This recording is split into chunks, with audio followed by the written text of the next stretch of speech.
preview time. So let's take a look at what's coming your way.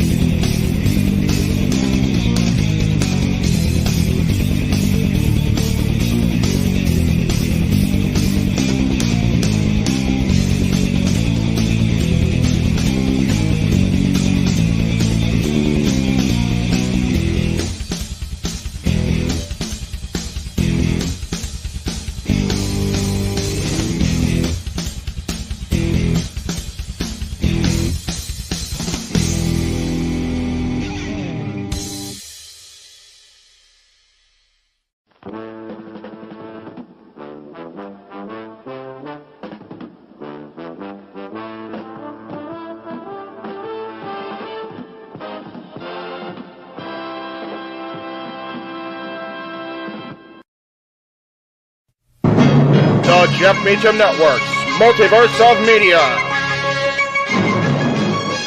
For over 15 years, the recognized symbol of excellence and the standard bearer in coverage of sports and entertainment.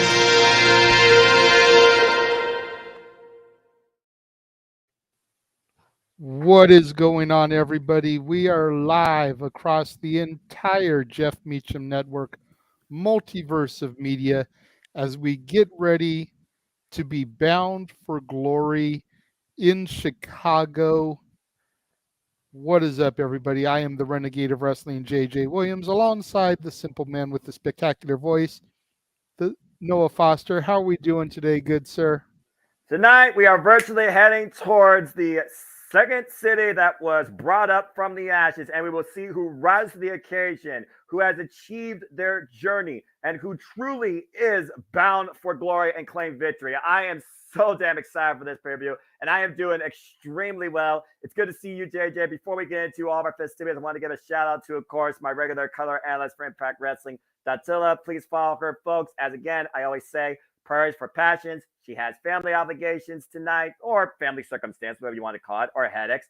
I hope that she has a wonderful evening, gets to enjoy the pay when she can, and I'm looking forward to engaging with you, the Multiverse, and you on this con. Datilla, I'll see you around soon. No Love for Life. It is going to be an incredible night of professional wrestling at the 19th annual marquee event in this company's history on a yearly basis, Bound for Glory. Yeah, absolutely, man. Obviously, I wasn't prepared or expecting to call this event today, but you know what? I did, in fact, take a look at the little 12-minute video that Impact uploaded to their YouTube, kind of hyping everything. So I feel like I know a little bit about what's going on, and hopefully I can add some of my typical color commentary without being too absent-minded because of my lack of knowledge in the product. And I see we are being joined by Jeff. Hello. Hey. Wasn't expecting that. I figured I'm done with Day of Days for the day, although they're still over there having the shenanigans, and I've got loads of time to kill until the Booster Club meeting. So here I am. Hi. Gotcha. Got the brand new JBLs in because I actually upped the production cost because I could, so I can actually hear you guys while I'm on the air when I'm outside. Got it. I mean, I guess his name is on the marquee, so he can crash the party anytime. From out of nowhere. Lord knows I should have at least one job where I can show up whenever I want and be appreciated and cared about. I mean, that's fair. And we appreciate you, Jeff. I know we all. I know you do. And I know everybody out there does. So I appreciate you guys. I appreciate the staff at Day of Days. Jay's been to a couple of these in the past. These events are awesome. But I don't know if you can see back there. See the fencing area, Jay? Like the black fence? Yeah. That was the limit of our perimeter for the entire event. Got it. Holy. Not this whole, sprawl ass out area. Just, yeah. So it was one of those. It was a mixed bag. We'll say that. But, yeah, great show coming up across the next 8 hours for us between this show and of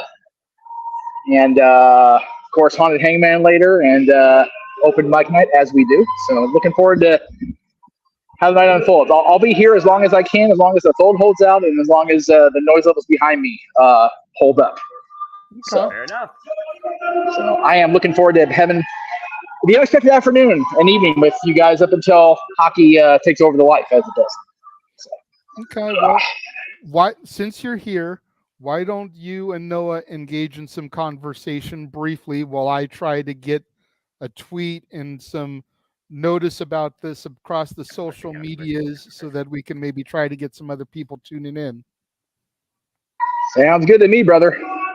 Promotion, good. Lack of awareness, bad. So. All right. Well, we first want to thank T-Mobile, since I'm wearing the hat anyway, for allowing me to do the show today, because I'm on my T-Mobile phone. So we thank everybody at T-Mobile for their fine service when I'm here at Crypto.com Arena, not at my own house where I can't do shit. So, do we get into any of the matches, or did I just come in like early enough where I'm catching everything?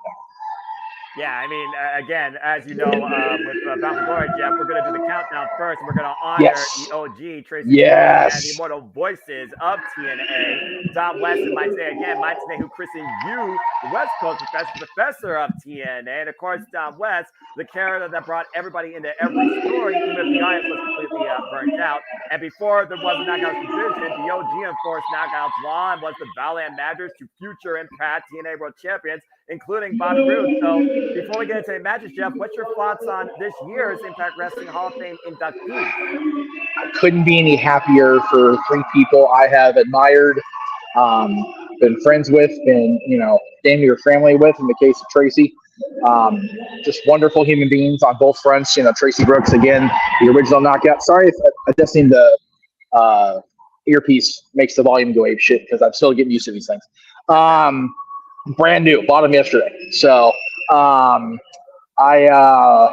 very happy for Tracy. Very sweet to see her genuine reaction when Frankie and their child surprised her at the last show. Very cool to see that. I've seen Frankie since, of course, and the infamous Open Mic Night appearance that he made with his band that we don't talk about a whole lot because, these are a thing. The fuck ever. I don't care anymore. I don't. It's my show. Fuck it. I don't care. Very happy for Trace. Very happy that one of the original TNA / Impact Wrestling is getting her just due. And then, of course, God, how can I not talk about the man who literally nicknamed me for all time, Mike Tenay? My goodness. Only actually had one in-person interaction with him, and it wasn't even here or at a TNA event-ish. It was at the after party at Turning Point 2004 down at TGI Fridays. And every one of us was a little more than 3 sheets to the wind. And we had a very short conversation because Mike, I think, was on his way back to the DoubleTree at that point. He's like, I'm calling it a night. So, but again, just such a wealth of knowledge for professional wrestling, for hockey. Longest wrote a column that appeared in all of the in-arena program magazines across the NHL because he's such an avid hockey fan. I don't know if he still does. I haven't got one of the programs here in frickin' forever, so I don't know. But yeah, he's been a NHL fan longer than he's been a wrestling fan, if I remember my history correctly. And good to see Jerry pop into the chat room. Hello, Jerry. Greetings to you down there in the St. Pete area. Looking forward to calling Royal Rumble. Or having a Rumble called in the area when it happens. And yes, always follow.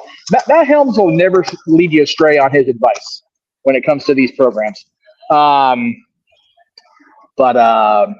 Mike, I adore Mike today. I always will.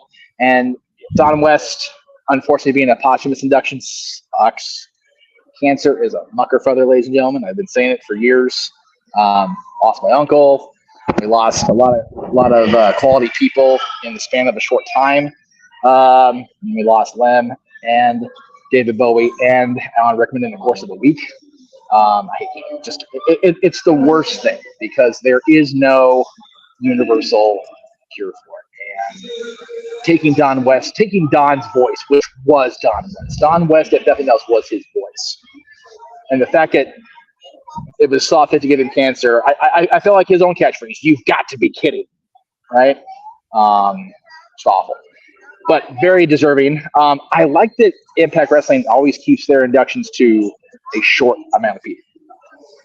So we're not sitting here having an entire day or an event devoted to sitting here through the speeches. I loved my Hall of Fames I attended. I'm still at the 2008 one, technically speaking, because Flair's still up there, Steve in his speech now, 20 years later almost, but or 15 years, whatever it is. But that time. I prefer something like 1 or 2 or 3. I prefer if they would scale back the quantity and the presentation of WWE to the more banquet setting they had in 2004 and prior. Very much more low key. I prefer it that way, for being honest. I know the Independent Hall of Fame that was out here WrestleMania weekend was that same type of setup here at the hotel down the street. So I'm all for that. But very deserving folks. And just very cool of them to offer on the countdown, which means everybody gets to see it, which I think is really cool of Impact Wrestling to allow the entirety of the wrestling world to see these deserving inductees get their just due. The Impact to do that. Again, can't say good things about Scott. That's perfectly fair.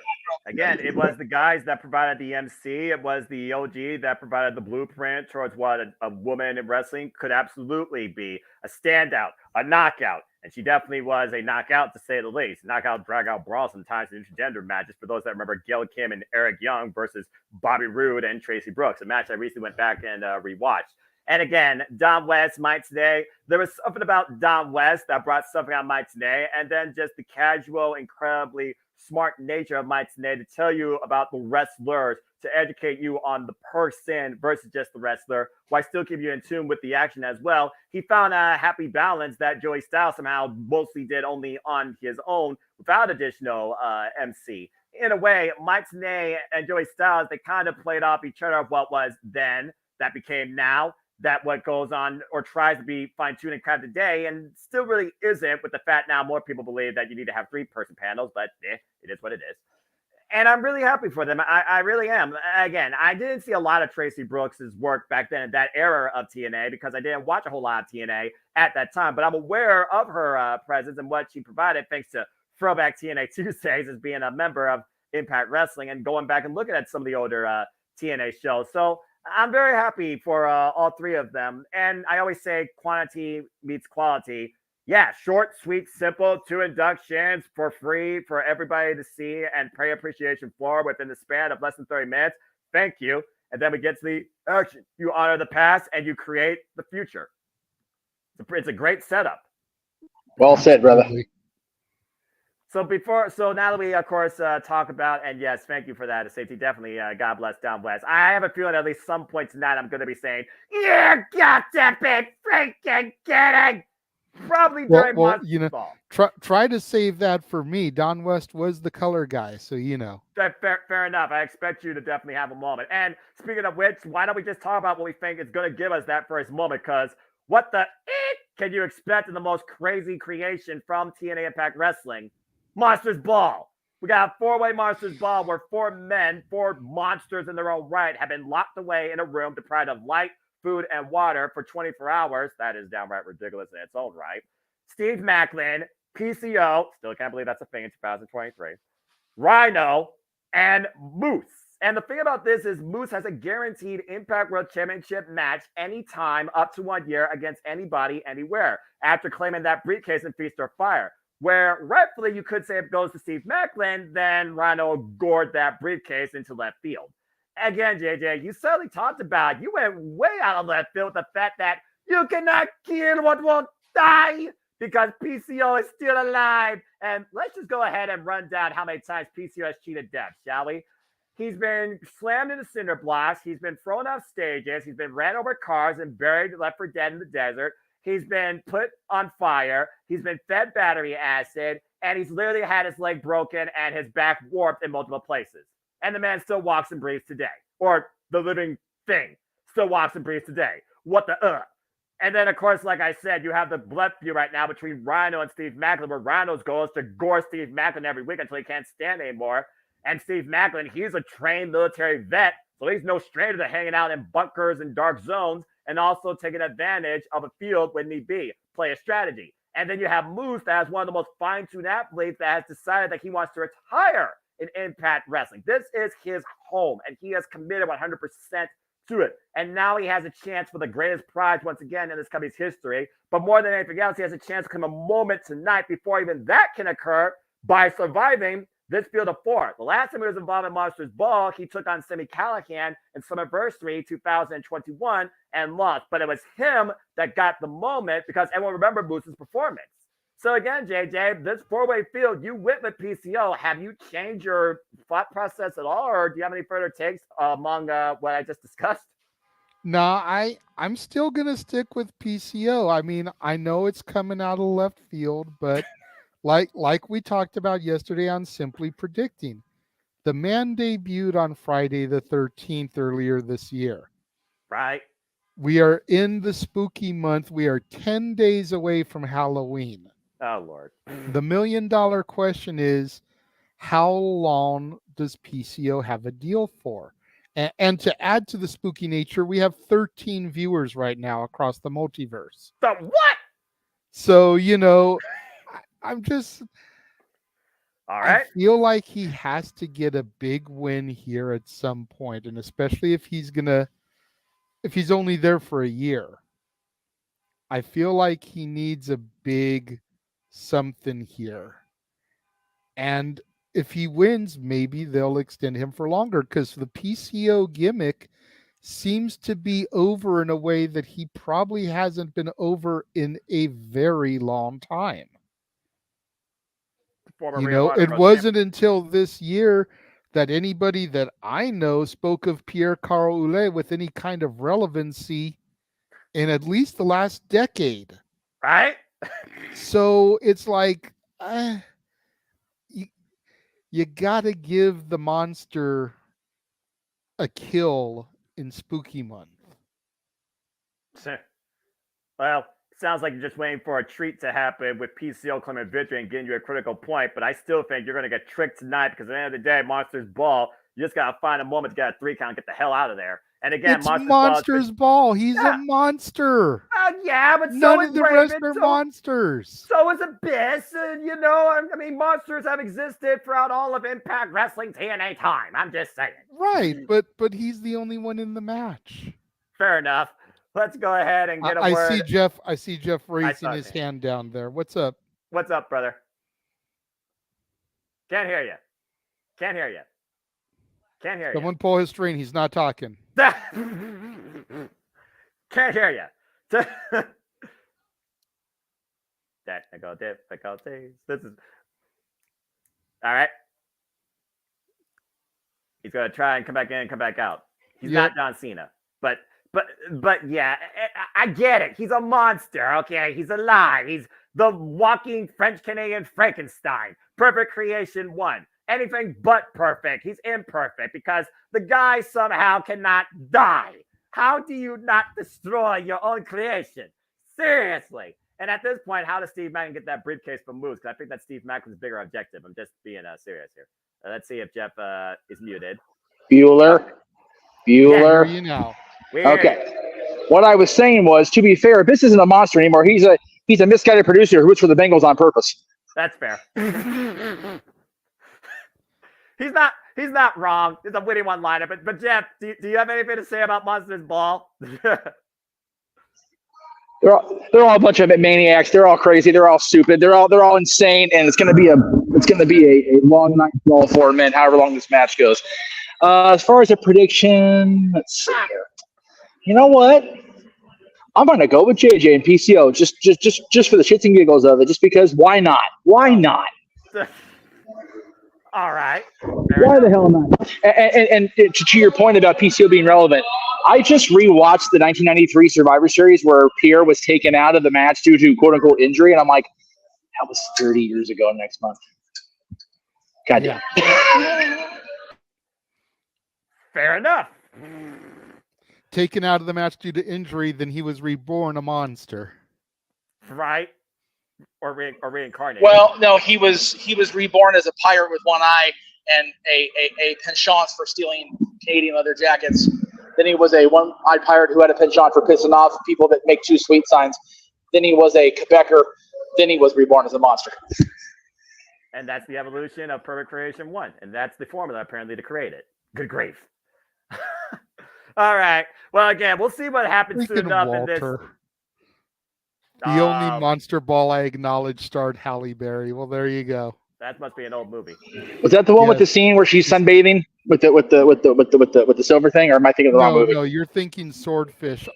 Monsters Ball is the one where Halle got nailed and then won an Oscar. Oh yeah, that's right. Hey, you know what? She got an Oscar out of that. So if that's a Monster Ball you acknowledge, I'm here with you, Walter. I got you, brother. I got you. All right. Got Raymond in the chat going for Rhino, Pop going for PCO. See, I'm on the same wavelength as my dad. My dad raised me on the Universal Monsters. He introduced me to Frankenstein. So the French-Canadian Frankenstein, for us to go with him, it's written in the stars, as an old WrestleMania theme once said. All right, like father, like son, then, and who am I to argue? All right, so you all have spoken your piece. All right, well, again, from an absolute variation of a Chicago riot, hopefully no fire will be involved.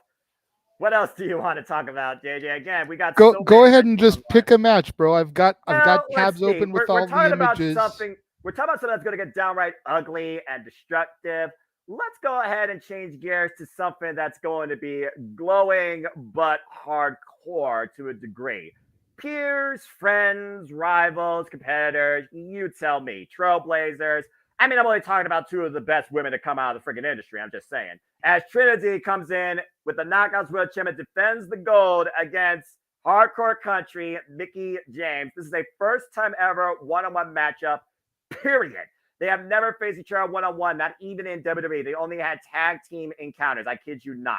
Of course, Trinity came out to the scene to prove something to herself and beat the Virtuosa Deonna Purrazzo at Slammiversary via submission, and was able to also repeat the same result at Emergence, overcoming also Alicia Edwards during her great run so far. Mickie James literally put the bet on herself. She bet her career on the last rodeo, accomplished her feat, beating the juggernaut Jordan Grace, but had to relinquish the title shortly after due to injury. We wasn't sure what the future would hold for Mickie James. Impact 1000 came around, though, in a generational knockout summit, and Mickie James has made her intentions known. She wants to finally go up against her friend, but also wants to make history, becoming a 6-time Knockouts World Champion. That is only one ring short than the all-time record holder, Gail Kim, the very first holder of the Knockouts World Championship. With so many different ways of a domino effect that could go here, whether you talk about the Collier shove, whether you talk about Mickie James' future in question, and when you talk about Trinity, she already proved it to herself, but can she handle the pressure? Can she continue to glow brightly in Chicago tonight under those bright lights? JJ, you talked about it yourself. You gave the win to Trinity, but you also put an asterisk kind of your thought because you still don't know what the future holds for Hardcore Country. And if Mickie James, who so far has been very respectful, but we know she can be a bit crazy, hello 2006, and she also won the title 2 years ago at this very event, can history repeat itself? So, JJ, if you want to continue your thought from last time, I'll start with you. Otherwise, you can give it down to the man that's been advocating women's wrestling probably longer than both of us. Well, I'll just be very, very brief because, again, we gave our thoughts last night on Simply Predicting. I feel like we should be getting Jeff's responses while he's here with the limited time we have before the pre-show begins. But like you said, I think a big deal of it is what is in store with Mickie and her contract. Where does she go now that her husband is a on-camera SmackDown Authority figure? How much time is on her contract? That's the $1 million question here, because her final rodeo was until she lost the championship, but she had to forfeit it due to injury. Correct. So if she loses this match, is that the end of her final rodeo? She's not champion. She never lost the championship. So I still say Trinity retains, but the huge looming dark cloud is, what is the status of her in Impact Wrestling? And if she goes heel, I think you have all the answers that you need, but I digress. Jeff, what about you? Hardcore Country shall reign supreme, heel turn, and new Knockouts champion. Damn, he just went straight at it. Straight from the I jugular. did. Here's the deal. No, you mentioned it. Mickie James, we all know, can get a little little sideways in the head, a little bit. Yeah. Needs that lithium cocktail every once in a while. You know how we do. But at the end of the day, she hasn't embraced that in a long time. And here's where Mickey is in her head. I know, because I saw her. I know exactly where she is. She had to relinquish the title, didn't lose it in the ring.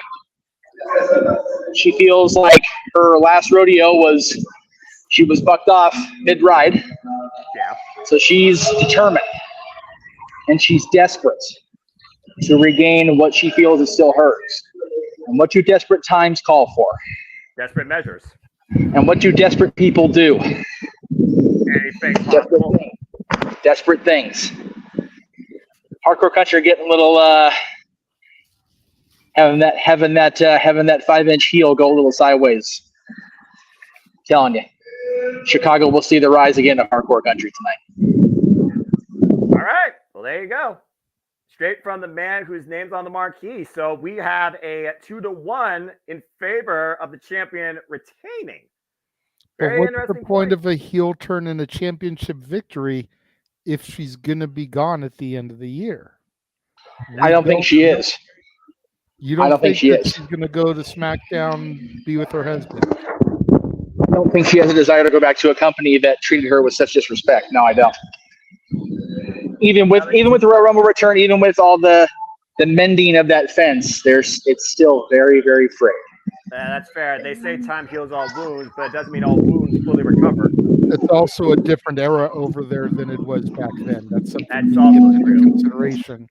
Which is probably why we didn't see Nick Aldis come out holding a trash bag when he made his debut, but that was just a petty ha-ha for me and my brain, probably.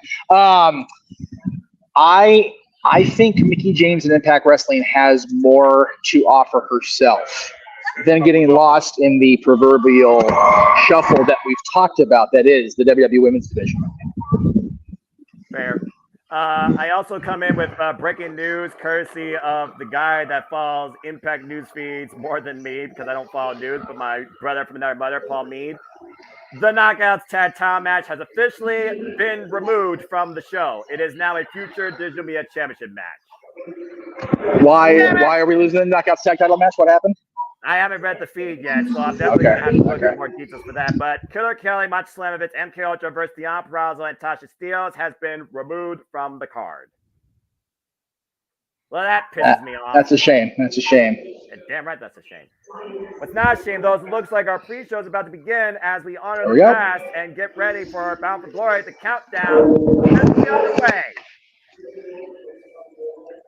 It's one of the times where I wish I was actually able to be there, as far as like watching YouTube, but I have one screen available. Again, I'm not going to lie. It's a big opportunity down the line, but I'm more than happy to be here to call the action. It looks like I'm not the only one that dressed up for the occasion. Matthew Wayman and Tom Hannigan, they are ready for this night. And so is the French commentary team, Handsome JF and Mark Blodin. Well, I have a little bit of breaking news of my own, gentlemen. I just received a message in our group chat that the other half of Nola may still be able to join us after all. Apparently her sister may not end up coming.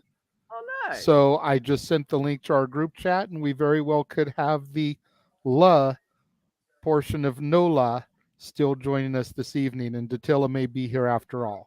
Sweet. Which I'm perfectly fine with that, because that brings me back to producer land, and I don't have to worry about calling something that I'm not familiar with the stories on. Yes, I can gracefully and graciously bow out of the studio, so I'm not taking up airspace that is, well, right, the privilege is not mine, whether my name in the marquee or not, because this is Noah and Datilla's night, man. This is their show. This is their this is our Impact Tag Team commentary, watching the Impact commentary team get their just due, but Tracy's up first. So there you go. They're showing her video retrospective package right now. Well, I mean, okay, cool. You talked about before, though, JJ, when it came to what she did for the Knockouts division. Speaking of Knockouts, she's being inducted by the first ever Knockouts World Champion, Trailblazer herself, Gail Kim. No stranger Tracy Brooks in the ring either, like I said. Oh, no. Yeah, we discussed it a little bit last night, man. Tracy Brooks was the leader of the division before there was a fucking division. Yes. She was knockout law before the Hulkster decided to put Brooke Hogan in charge of the knockouts and that ridiculous nonsense. You know, she was knockout law before the word law was even a thing in the knockouts division. And again, you look at what women's wrestling has evolved into nowadays, off of what Tracy Brooks started in TNA. And you think about what the knockouts division has evolved themselves and pretty much have grown to become. Tracy Brooks started all of that. And again, you talk about yourself. Brooke Tessmarker is a prime example. She went from Eric Bischoff's secretary to referee to future knockouts world champion. Tracy Brooks proved that you don't just have to be a pretty face at ringside. You can damn right get physical with anybody, man or woman. We're showing Gail Kim, Jordan Gray, Scott D'Amore, now Frankie Kazarian speaking about his wife. Yeah, wonderful human being, an impactful knockout, and of course, mother. Eric Young. Bobby Roode. And of course, the coach, Scott D'Amore, now the president of Impact Wrestling. Sabin and Shelley now talking and giving their love to her. Again, it's also one of those things where these people actually worked with this individual. We only saw what we saw on screen, and for some people, that was enough in other ways. You know what I mean? I will say it was very easy to hate Miss Brooks. Very difficult to hate Tracy. She is an absolute delight of a person. If ever there was an award we could give Frankie besides coolest wrestler alive, it would be one of the nicest wrestlers in history alive, and his wife would co-win that award with him on the regular. They threw to her son to give a little bit of love before they went to the ring here. Oh my God. Awesome. Well, let's go inside the arena and welcome the newest inductee to the Impact Wrestling Hall of Fame. And here to bring her officially into it, Gail Kim. Damn, Gail. Stunning as ever. Right. The first ever Knockouts World Champion and the record-holding 7-time Knockouts World Champion. Can I get that host for JJ? Thank you. Appreciate it. I'm still trying to figure out how Gail Kim still has her figure when she has a professional chef as a husband. Like healthy eating how chef. Is she not always eating with him always cooking? Because Robert knows how to cook the healthy way too. That's what I was so there you go. As well. Oh, there you go. Hell of a show, hell of a chef. Love Robert too. Great guy. Restaurant pause, excuse me. And right now we're just listening to Gail Kim, of course. Yes. Of course, you all could also watch this right now for free on YouTube. Just go to Impact YouTube channel. Join us as we engage in the countdown. Yes, we wholeheartedly encourage you guys to check this out. They're offering the Hall of Fame on YouTube. Do not pass that up. Just again, it's one of those. I've been a part of 2 WWE Hall of Fames, several friends in multiple Hall of Fames in the business. It is like, look, we get it. It's predetermined. It's an industry. It's show, you know, but it's still your peers, the companies you worked for, whatever the case may be, thinking you deserve a permanent recognition in their company's enshrinement, whether it's a physical building or not. You're getting that, hey, you helped get us here and kept us here. So you get that Hall of Fame name, the Hall of Fame label attached to your name forevermore. And I think that's so cool that these 3 people tonight, Tracy Brooks, Mike Tenay, Don West, can't think of any more deserving in Impact Wrestling that haven't already been in.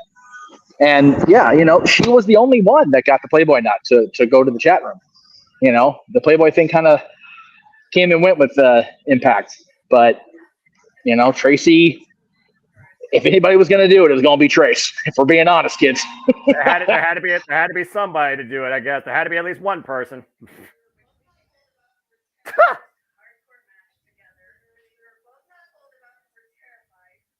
Gail Kim, Tracy Brooks in a hardcore match. Okay.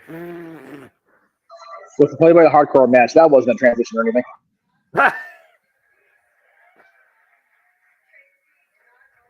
Oh, man.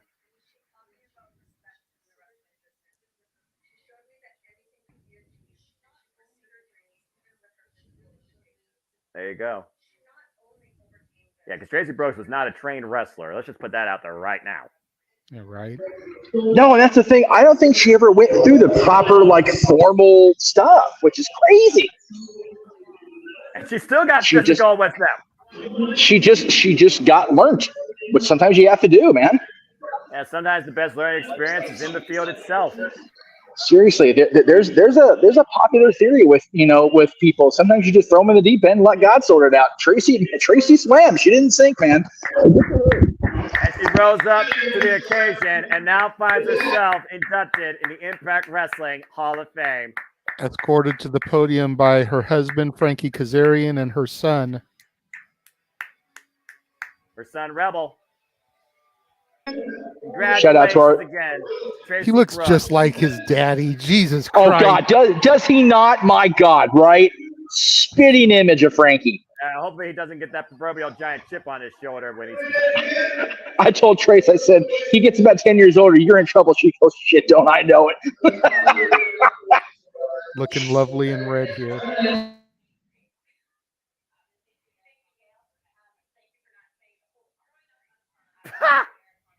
I guess we're not going to hear the whole story. Some things better left unsaid. That story's, yeah, that's good in parts.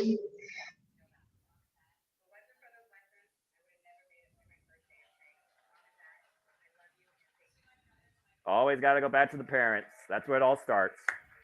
Or where it should all start.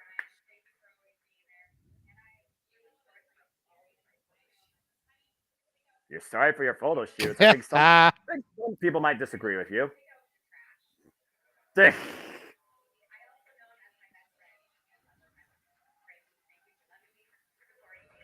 At one point, she was punching Frankie Kazarian. Probably still is. Accurate. I know my fair share of history at TNA. I'm just saying. Yeah. Wrestler.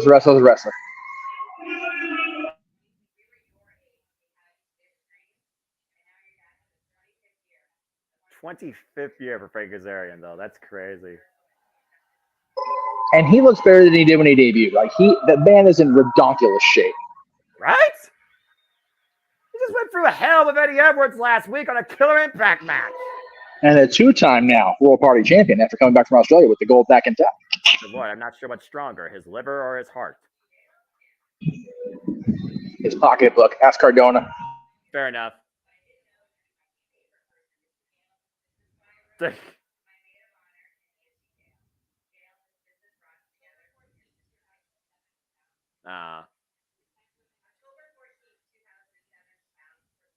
Oh.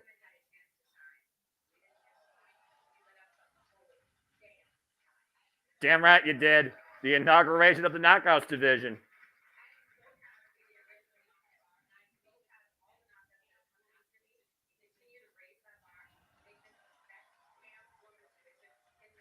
Preach, sister!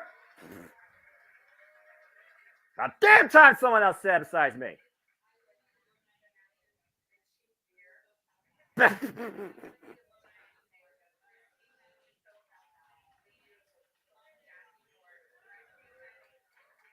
Christy Hemme, yes. Wow.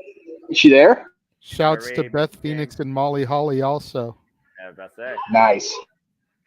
I know they're not there. No. Shout to be out fair, to Daniels, AJ Styles, Shane Douglas. Jerry Lynn. Franchise getting some recognition, baby. Damn right. That's a phenomenal list to recognize. Yes, Robert Roode! Hey. Shout out to Appa, the Wild Samoan. Getting a bloodline rub on the acceptance. I like that. Dusty Rhodes. If you will. Bully Ray. She loved Dusty so much. Who didn't love Dusty? My God. I know. I'm just saying TNA. Everybody TNA just appreciate and love Dusty so much. It's just, yeah. Tanae and Don, you were the soundtrack of my career. Mm-hmm. Yeah.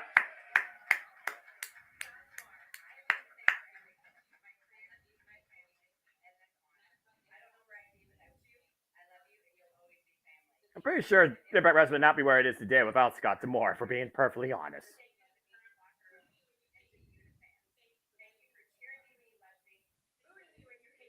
Yeah. She's trying not to cry. Don't blame her. This is one Karen I could actually appreciate in character.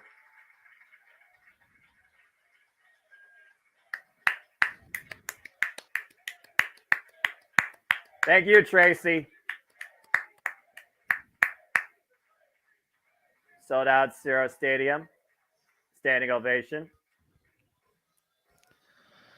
Oh. Her son brings her flowers up on the stage. That's awesome.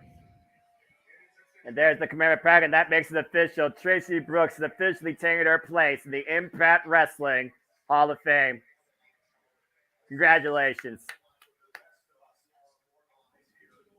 Oh, man. Whew. Well, we go from the original Knockout to the original voices of TNA. It occurred to me as we're doing the Hall of Fame portion that I'm sitting here amongst the statues of the Hall of Fame players that have come through this building. I was like, I picked pretty good, and I picked like the one seat I'm not worried about getting interrupted by because I'm right by the Oscar sketch. Nobody's taking a picture with it because it's not a boxing event tonight. So far we're good. Yeah, absolutely. Scott D'Amore saying you can't talk about the history of Impact Wrestling without talking about Tenay and West. Absolutely not. Non-stop commentary with those two. You kidding me? Yeah, there wouldn't have been NWA TNA 1 without Mike Tenay calling the action for those first 2 hours. It wouldn't have been the same. Again, the chemistry, the personality of Don West, and the knowledge of Mike Tenay, it just brought the perfect formula to bring you into a wrestling product that literally was labeled total nonstop action. Yeah, Mike himself said it's all about professional. It's all about total nonstop action. Those were like one of the first things that came out of his mouth that Wednesday night all those years ago.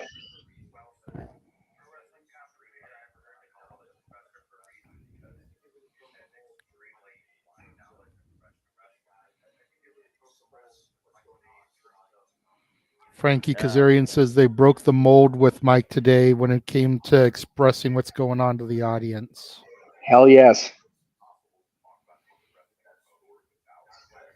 I can't state enough how happy I am that Frankie is so involved with Impact Wrestling. It just warms my heart. I'm so happy for him and for the company to have him back. If there's any home that defined the Full Metal Rebel, it was definitely Frankie Kazarian. And of course, Don West defined moments with, "You got to be freaking kidding me!" Come on, JJ. This is your moment, dude. I already did it. Jeff's going to probably do it. You need to do it. Do it. I'm going to save mine for during the actual show. Yes. Oh, I will. You've got to figure doing that voice, especially if you really get into it, strains your vocal cords. I'm going to do it. I'm going to save it. I'm going to make it mean something. Because you got to figure we've still got a good almost 8 hours to go, 7 to 8 hours of broadcasting, Noah. I'm going to save it. Fair enough. But I'm a glutton for punishment, so. But you're also a commentator, so. Yes. I will. I will say that was the one thing missing from being there live at Turning Point when Helix Skipper induced the biggest "you got to be kidding me" of all time, because I didn't have Don West in my ear. I was in the crowd. Right. And you couldn't hear Don West because the crowd was so damn loud. I couldn't hear jack shit except the sound of my own heart going, "Oh my God, oh my God, oh my God, oh my God."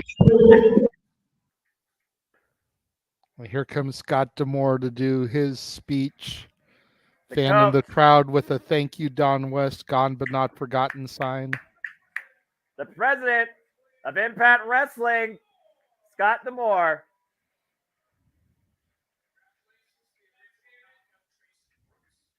David Spencer, by the way, still a thing. Let's also keep that in mind. Absolutely earned it.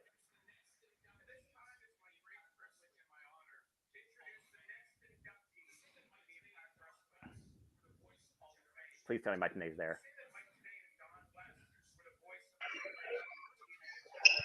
Yeah, I heard he'd been ill, but I think he was going to be there. And you hear a lot of shit in this industry. So who knows?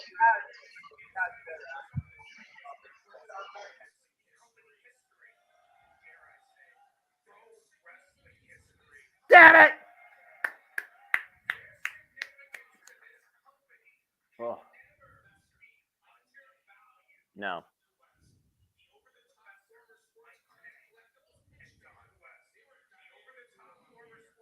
Yeah, they were such a dynamic duo.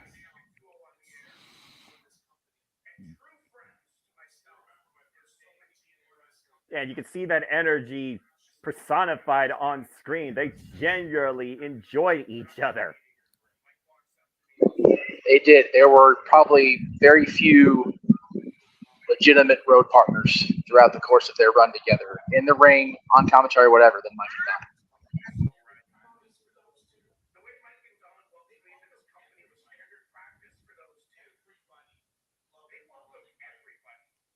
Everybody loved Don and Mike. Damn right.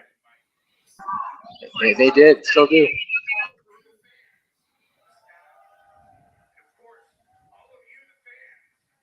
Yeah, because without them, what were you watching?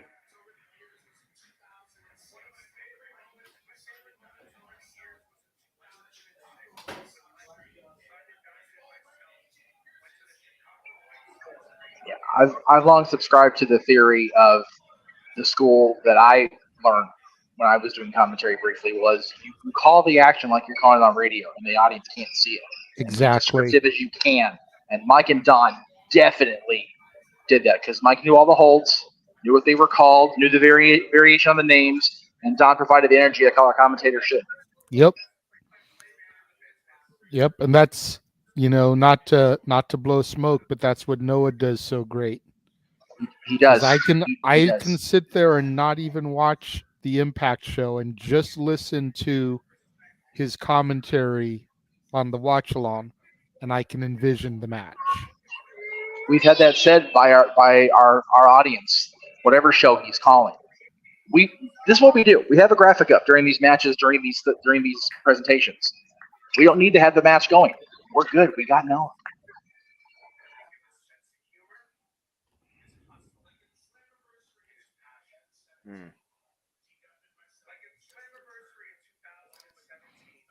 Ooh.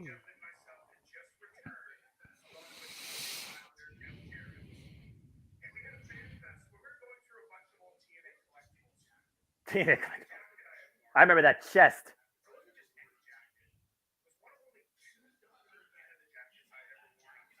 Huh?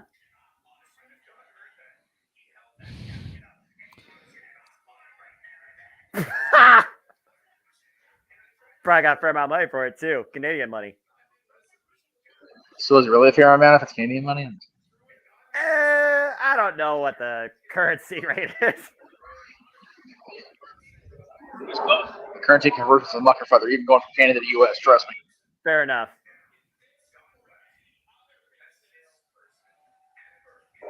Especially if they can go to Vegas and have it transferred to zero. Yeah, Don West could give Billy Hayes a run for his money selling OxyClean. Don West can sell anything. Saying Don West is the greatest salesman in any industry, you can know that because he was actually able to sell Scott D'Amore memorabilia. Yeah. Shit. Hey, I know somebody in the cell above the panel above me here that bought a Team Canada piece of merchandise without much provocation, if we're being honest.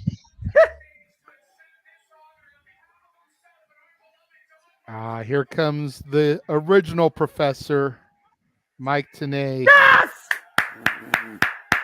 Looking good. I don't doubt it. Wow, Mike Tenay. I hope he gets on the microphone for this show and at least calls like the Call Your Shot Gauntlet or the main event. He's got to be on the show somehow on commentary. You can't induct the voice of TNA and not have him on the headset for at least one match tonight. But then again, that's what Tom Hennig trying to continue in honor of Mike Tenay and Don West. Hey, he still has the exact same look as he did a decade ago. Hell yeah, dude. Tom and Matt have a tough road. Wow. I didn't even know that. Wow. Don is from Chicago, so they're inducting him in his hometown. Yes. I didn't know that. Yeah. Probably why they did it this year.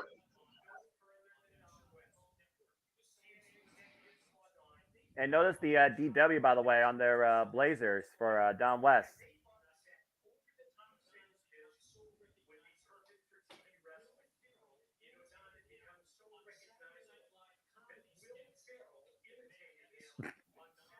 That's something I never knew either.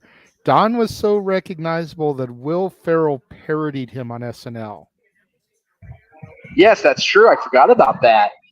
That did happen. I remember. I vaguely remember, but yeah. Damn right.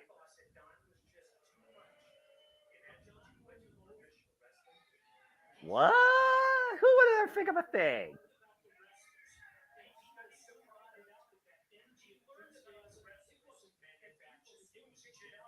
Yeah. Genuine energy. Yep. He loved this.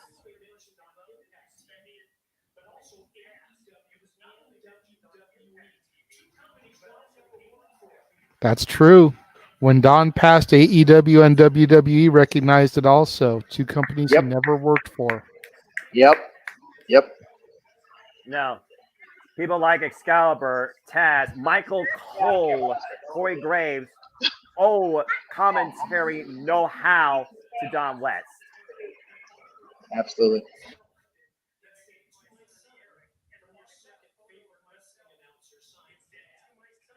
Yeah. Damn. Gave his son a signed 8x10. To my son from your second favorite wrestling announcer, signed Dad. Oh my God. Who's his first?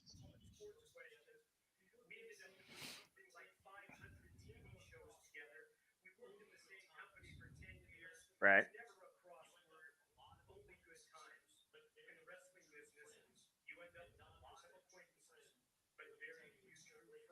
Mm-hmm.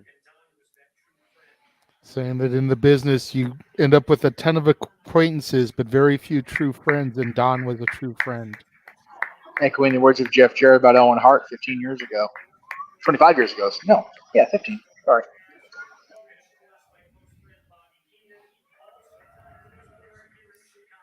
Bobby Heenan also born in Chicago. Yes, Mike was born, but primarily in Vegas.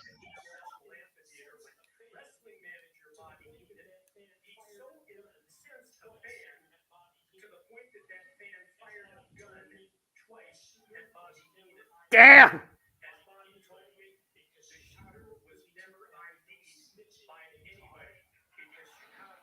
Damn. Telling a story about how the fan fired 2 shots at Bobby Heenan and Bobby didn't tell who did it because Chicago takes the no snitching to heart. Yep. No wonder it's so corrupt. Snitches get stitches, y'all.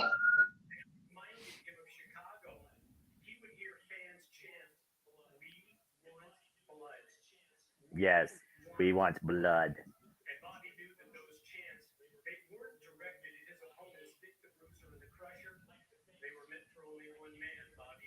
Yeah.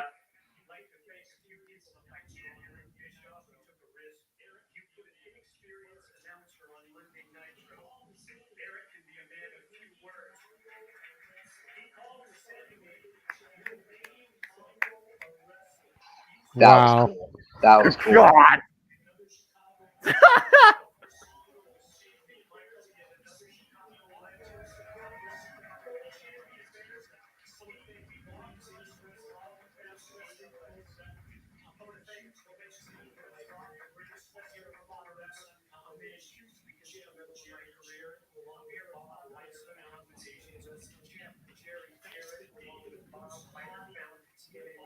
Jarrett's. Yep. A man who on the competition tonight's going to challenge Eddie Kingston for the championships. I was going to say, Nice of Mike to acknowledge Chef Jarrett that he's going to die. I don't know if he's actually challenging for the championships, but we'll talk about that later. That's true. That's true. It's if he's fighting for Jay. Then, yeah, that's true. But he's also fighting this, not tie to Anthony Kingston.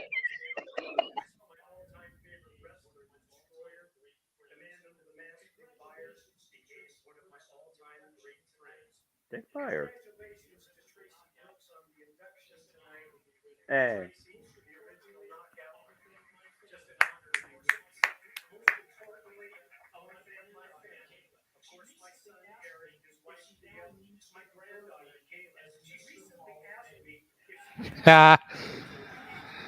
Today said that his granddaughter recently asked him if she has to refer to him as Mr. Hall of Fame now.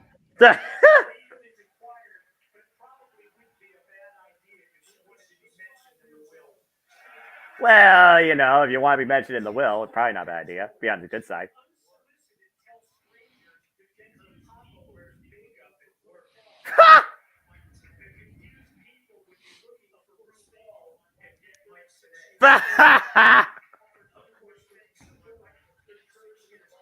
Oh.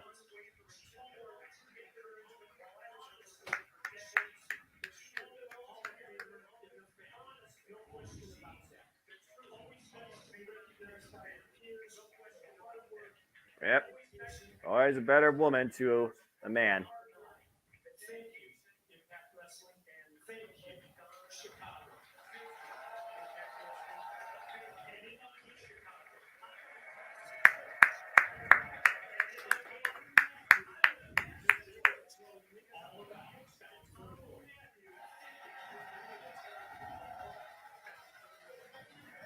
And that, Jeff, is exactly what it's all about. No pressure, Matthew. No pressure, Tom. Yes. The original voice of TNA, Mike today, ladies and gentlemen. Alabama won final. Yeah. What was the score, out of curiosity? 34-20. Oh, okay. I have reasons for asking. So before we get into Bound for Glory, my role this week, Conrad and Jeff made a side bet. Loser has to go to next year's game completely opposite team gimmicked out. So Jarrett's got to go into the Tennessee-Alabama game completely Tennessee Volunteer oranged out. Big ass hat, goofy gimmick, face paint, the whole thing. And the whole running theme at the end of the show was Jarrett's going to be so flustered having the knowledge he has to do that he's going to go there and get his ass handed to him. He's going to take 2 applicants in one day now. Because Tennessee done lost out Alabama, and now Tinks is going to, murder Jeff Jarrett live on television. So, All right, fair enough. Or could fire Jarrett up, and he may earn Jay Lethal his title shot. Well, that's an AEW world, so we'll see soon enough if that actually comes to fruition at Ring of Honor. But tonight, it's all about Impact Wrestling as Bound for Glory. Yes. Right now. Yes. As we get our opening video package, let me just point out while we still have Jeff with us, it was 8 years ago today that Dr. Emmett L. Brown and Marty McFly descended upon Hill Valley in order to stop Marty McFly Jr. Yes. From engaging in shenanigans with Griff Tannen. Yes, there was definitely a major paradoxical moment abated by one Dr. Emmett L. Brown and Marty McFly Sr. So God bless those gentlemen. I was aware today was the 21st. I've been a little Salem'd out today. You'll have to forgive my lack of knowledge of Hill Valley until right this very moment. Sorry, I wanted to get it at 4:29 exactly as they descended upon Hill Valley, but we were, we was rolling other stuff. Yes. So, Jeff, I'm going to But ask you the question and address the elephant in the chat room. Does the Second City Saint return to his first major company home tonight? Well, I'm actually going to bow out now because the battery is low and it is after 5 o'clock. I got to be on the alert for when the old man gets here so I can put my shiznit in the car rather than have to take it inside because that's always fun here at the crypt. Wow, that Crypto.com Arena logo is like right behind me. It is right there, all up in my shit. Just realized that. I'm like, damn, hi, Hello. We are not sponsored by Crypto.com, by the way. Like, we have no relation. Video package isn't that long, Jeff. Sorry. Damn, I guess. No. There'll be no CM Punk. Okay. There'll be no CM Punk. And no, I'm not putting any side money on it, Josh, if you're watching, butthead. Any particular reason why you say no? Just have a feeling that WWE Inc. is not quite dry on that contract, but it does exist. And just got a feeling. I mean, but if he debuts at Survivor Series, hypothetically, he can't have a one-off here? I think WWE would have prevented him from doing it. Even in the new era, I think it would have been prevented. Okay. Gentlemen, have a wonderful call. Attila, if you show up, have a wonderful call as well. And I will see you guys maybe intermittently during tonight's pay-per-view and open mic night, or Hound Hangman, but definitely toward the end of open mic night on the way home from whatever the hell happens in here. Boston is one of the only 3 NHL teams still undefeated. We need to make that not be a thing at the end of this game, so we'll see. Sounds good. Love you both. Looks like we're starting off with the X Division Championship, Chris Sabin and Kenta. As we welcome in Chris Sabin to the Impact Zone for the 19th time, Impact Wrestling brings you in to Bound for Glory. Hello, everybody, and welcome once again to the Jeff Meacham Network live watching events here at the Jeff Meacham Network Media. You know what this is, I'm the Simple Man of the Simple Brand, the voice of the JMN, forever grateful for pro wrestling. Damn it! And my name is Noah Foster, as we are with the record 10-time X Division champion, Chris Sabin. And with me also on the call is the Renegade Wrestling, JJ Williams. As you look at the X Factors real quick, this is the first time ever matchup, and Kenta hasn't lost a single match in nearly 3 months. But Sabin has won 5 straight matches as a singles wrestler so far in Impact. And JJ, again, the X Division is always a standout of the industry that is defined by no limits. And we're going to truly see what limits are going to be tested tonight between Chris Sabin and Kenta. Are you ready to go? I'm ready as I'm going to be. As here comes Kenta representing the Go to Sleep Club. I'm assuming a variation of the Bullet Club there, an offshoot, if you will. But Kenta also, of course, is a user of the GTS, the Go to Sleep, the knee strike into the face off of the Fireman's Carry Fall. Former challenger for the Impact World Championship, and whether or not he's currently the Defied champion, I don't know yet exactly. Also a previous challenger, of course, for the IWGP World Heavyweight Championship at one point against Tetsuya Naito, and previously involved in Impact Wrestling one other time with Chris Sabin in 6-man tag team action. It was Kenta and the ABC, Ace Austin and Chris Berry, that got the better of Time Machine, Kushida and the Motor City Machine Guns, Alex Shelley and Chris Sabin in 6-man tag team action earlier this year at No Surrender. Since then, Chris Sabin and Kenta have not met each other, and they've never met each other in one-on-one action. And after Chris Sabin successfully defended his title against Allen Angels, Kenta, no words, just a video on the Titantron, says, "I'm coming for the X Division title." As the referee holds up the prestigious X Division Championship proudly, that Chris Sabin is coming in here defending tonight, and successfully also defending it at Impact 1000, winning it against Leo Rush at Impact 1000 for a record-setting 10th time. Again, we're going to see how Chris Sabin does well here at this pay-per-view. Again, at the last pay-per-view Summiversary, Chris Sabin came in as champion, and he lost it to Leo Rush. So how does Chris Sabin avoid the same result against an outsider like Kenta? Oh, boy. Kind of a time, kicking things off in the early going here. We got to consider, again, both these men have a different style. Kenta, of course, defined in Pro Wrestling Noah, trained under the likes of Katsuyori Shibata and, of course, Kenta Kobashi. And again, the X Division sets the blueprint for what Impact Wrestling was about, what TNA was about, being the alternative to the industry, showing that there is no limits to the possibilities of what you can do in that ring, whether you're cruiserweight, heavyweight, or in between. We're talking about Samoa Joe. We're talking about Alex Shelley. We're talking about Austin Aries. We're talking about even Abyss. Yes, I know. Abyss was also X Division champion at one point. Christopher Daniels, and of course, the very first X Division champion, AJ Styles. Oh, right in the eyes. Kenta, it's a single boot takes Chris Sabin off his feet. Shout out to Shine Polaris. That's there at ringside. Great friend. Please follow her on social media. Have fun. I think she's a Chicago native. So far, Kenta slowing down Chris Sabin's momentum in the early going and going right back to those kicks.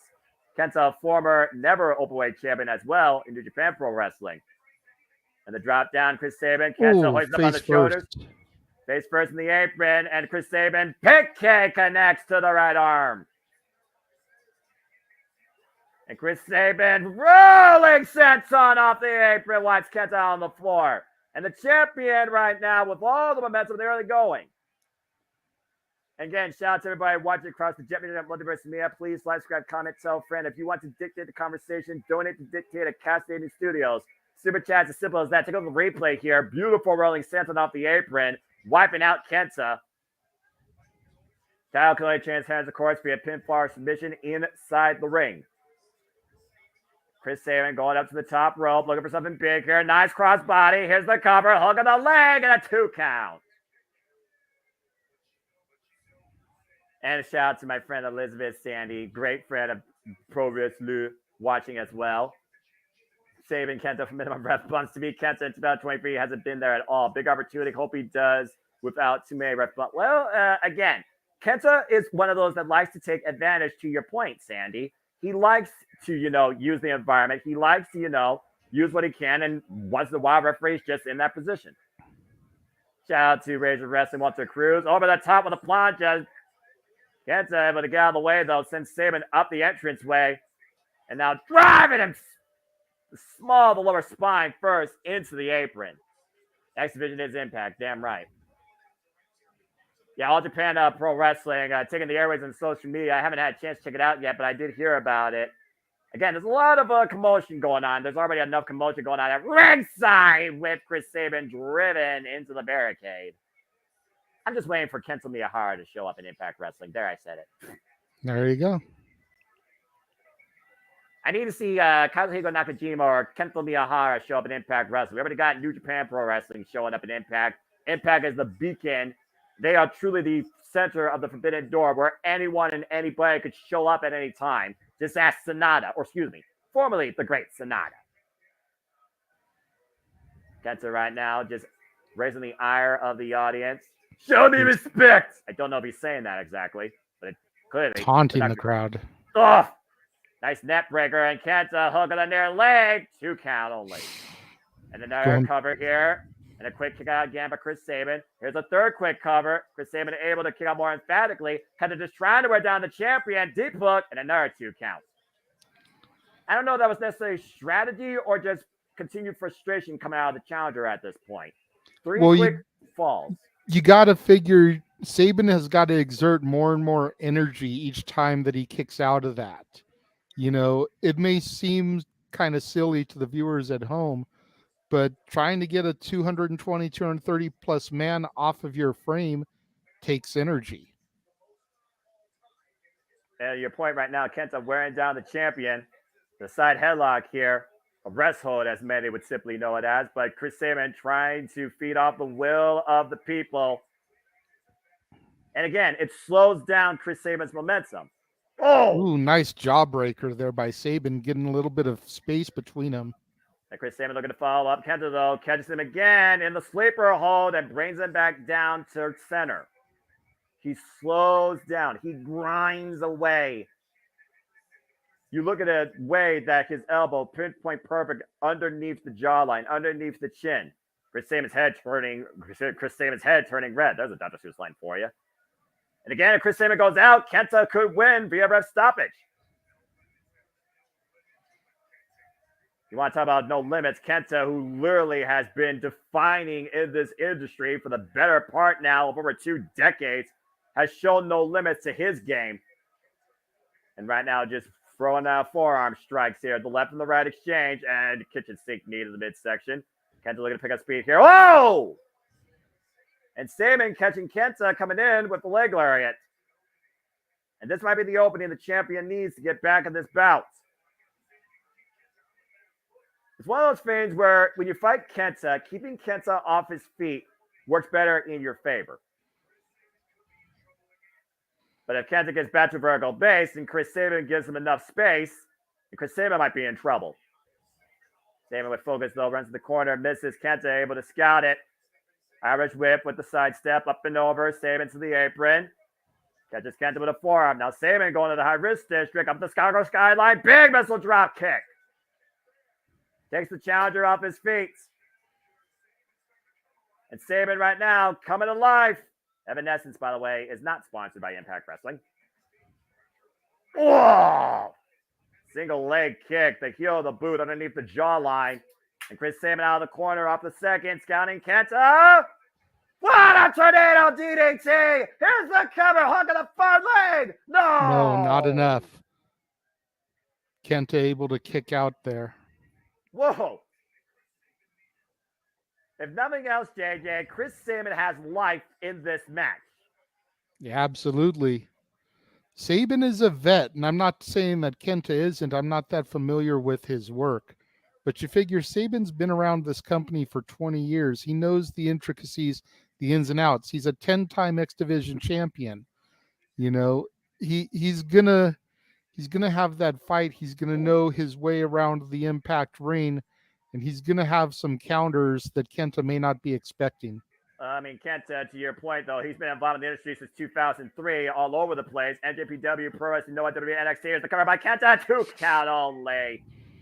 Former NJW Strong Openweight Champion, 2-time NJW Strong Openweight Champion for losing it to Eddie Kingston at Independence Day this year in July. Former multiple-time GHC Junior Heavyweight Champion and a GHC Heavyweight Champion, the Global Honor Crown, the richest prize in Pro Wrestling Noah. Chris Sabin, though, able to scout Kenta with the shoulder thrust. Little botch there a moment ago. It looked like Kenta was trying to set Sabin up on the middle rope there for like a DDT and couldn't get it hooked. Got him on the top off. Got him on the top rope, though, for the draping DDT. Sabin planted and his bell rung. And now Kenta might be looking for what Katsuyori Shibata has innovated off of him. Oh, never mind. Up to the vertical base. Kenta falls it again. Big boot. And now Kenta looking for the hesitation. Drop kick in the corner. Got Sabin flush. Kenta doing the cutthroat. Think he might be signaling for that to be it. What's he going for here, Noah? He might be looking for the double stomp. It's Sabin able to roll through, out of the way. Kenta's in with the leg lariat, flying in, both men down. Yeah, Kenta looked like he was going for the coup de grace there. The double stomp, many matches Kenta has won off of that move. It's not just the GTS that Kenta uses as a finisher. Right now, both men have to refs count at 10 to get back up to their feet. Refs count up to 4. Sabin, though, crawling towards the challenger. Kenta still a bit rocked off of that last shot. Oh, Sabin maybe looking for cradle shock up on the shoulders, but Kenta grabbing the official. Again, using the referee to his advantage. Sidestep, the roll up, the cover. 2, leg on the ropes, and the referee thankfully caught Kenta. Looking for leverage. You can't argue with the official. Again. Oh, and Kenta now the overhead palm strikes. DDT. Jeez. The striking prowess of Kenta. Unmatched by many. Former neverweight champion for a reason. And off the top rope, the double He stomp. hits it. Hits the coup de grace. Finn Balor called it. Champion, no.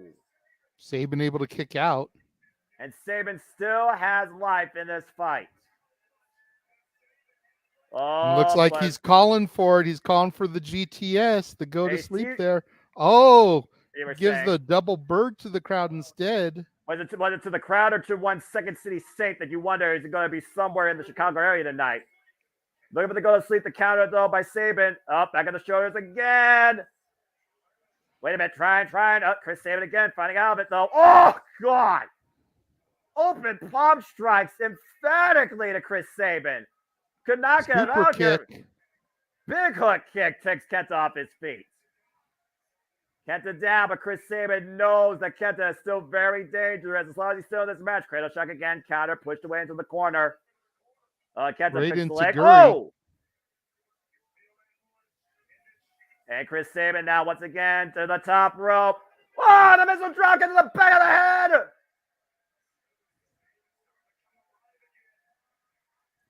Sam will only be one more knockout shot away from retaining the title. Big lariat. And then Sets him following up. up. Cradle shot coming. Hooked. Cradle shock. Cover. Cover. Chris Sabin has retained. Hail Sabin.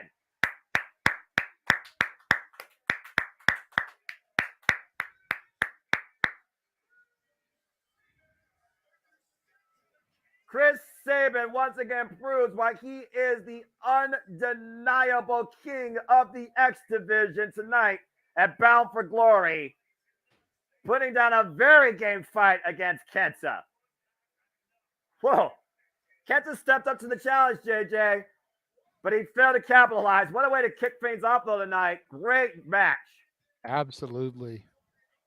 Again, folks, this is Bound for Glory. This is Impact Wrestling's marquee pay-per-view of the year. This is their 19th installment. We are happy and honored to bring you into the action. Again, I am the Cemento Alfonso with the Renegade Wrestling, JJ Williams. Shout out to the fellow Impact correspondent, Dilla. I hope that she enjoys the show and is doing well, and I hope everything's good with the family. And again, we are here with you all night long for this incredible pay-per-view, and we will see at the end of the day who truly is Bound for Glory and is the face of Impact Wrestling.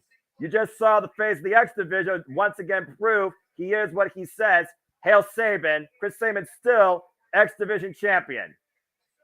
Again, so many things to come out tonight. Some will get a chance to call their shot over the next year for any title. We have tag team titles in line as the Rascals, Trey Miguel and Zachary Wentz, defend against the ABC.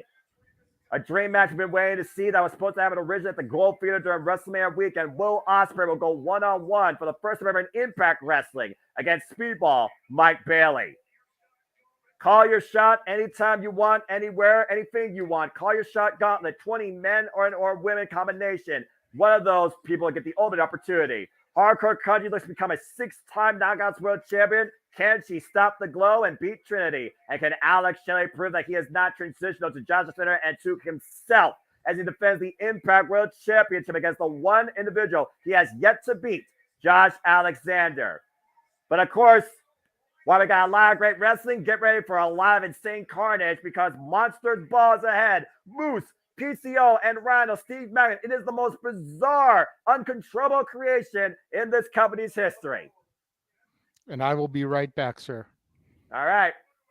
And again, I hope everybody is enjoying the show so far. Please subscribe, comment, tell a friend. For those that don't know what Monster Ball is, you can compare it to Anything Goes. You can compare it to Extreme Rules. You can compare it to Full Metal Mayhem. You can compare it to TLC. You can compare it to absolutely anything without a rule book except for a 1, 2, 3. 4 men, PCO, Rhino, Steve Macklin, Moose, have been locked away in isolation rooms, deprived of food, water, and light, are going to come out swinging and using everything, including the kitchen sink tonight. Steve Macklin, a former Impact World Champion who has had his rivalry with PCO. Rhino, who was taken out and put on the injured reserve cell by Steve Macklin, came back with a vengeance and has gored Steve Macklin every week he could get an opportunity. PCO, of course, previous challenger against Steve Macklin, previous rival against Bully Ray. Perfect Creation 1, you cannot kill what won't die. And of course, Moose, no stranger to Monsters Ball, facing Sami Callihan 2 years ago at Slammiversary, and also has a guaranteed shot at the Impact World Championship, thanks to his Feast or Fired briefcase. Tonight, these 4 men are out to claim a moment and prove who truly is the most indestructible force in Impact Wrestling. The bottom line, does PCO prove once again you cannot kill what won't die? Will Rhino continue his personal vendetta against Steve Macklin and gore him in the next week? Will Steve Macklin outweigh the field and tag and bag 3 targets? Or Moose prove once again why he is a 5-tool athlete? Here we go. You see Brian Myers giving Moose a bottle of water here. Brian Myers and Moose, known as the most professional wrestling gods tag team. As you see, all 4 men now are coming out of their rooms, seeing sunlight for the first time after 24 hours, deprived of food and water. How far does a man's mind go away when you literally are taken away from everything? A former military vet, a walking, living, breathing French-Canadian Frankenstein, an ECW vet, and a self-professed wrestling god. That is your field tonight. PCO, Rhino, Steve Macklin, Moose, Monsters Ball, Click Doomsday, a match defined by the likes of Abyss, Jeff Hardy, even the Knockouts, Rosemary, Sue Young, Jessica Havoc, and Taya Valkyrie. Ladders, cinder blocks, steel chairs, chains, anything is up for grabs here. Get ready for a real Chicago riot as Monsters Ball is about to take center stage. Look at the crowd on hand, by the way. I love the setup. Again, sold out, Cesaro Stadium. Congratulations to Impact Wrestling. Oh! And Steve Macklin immediately going after Rhino. Let's keep in mind, Rhino cost Steve Macklin the Impact World Championship Feast or Fire briefcase. That went flying into Moose's hands, and Moose immediately using it to his advantage. Again, anything goes in this environment of cacophony and destruction, JJ. Conspicuous by his absence is my pick, PCO.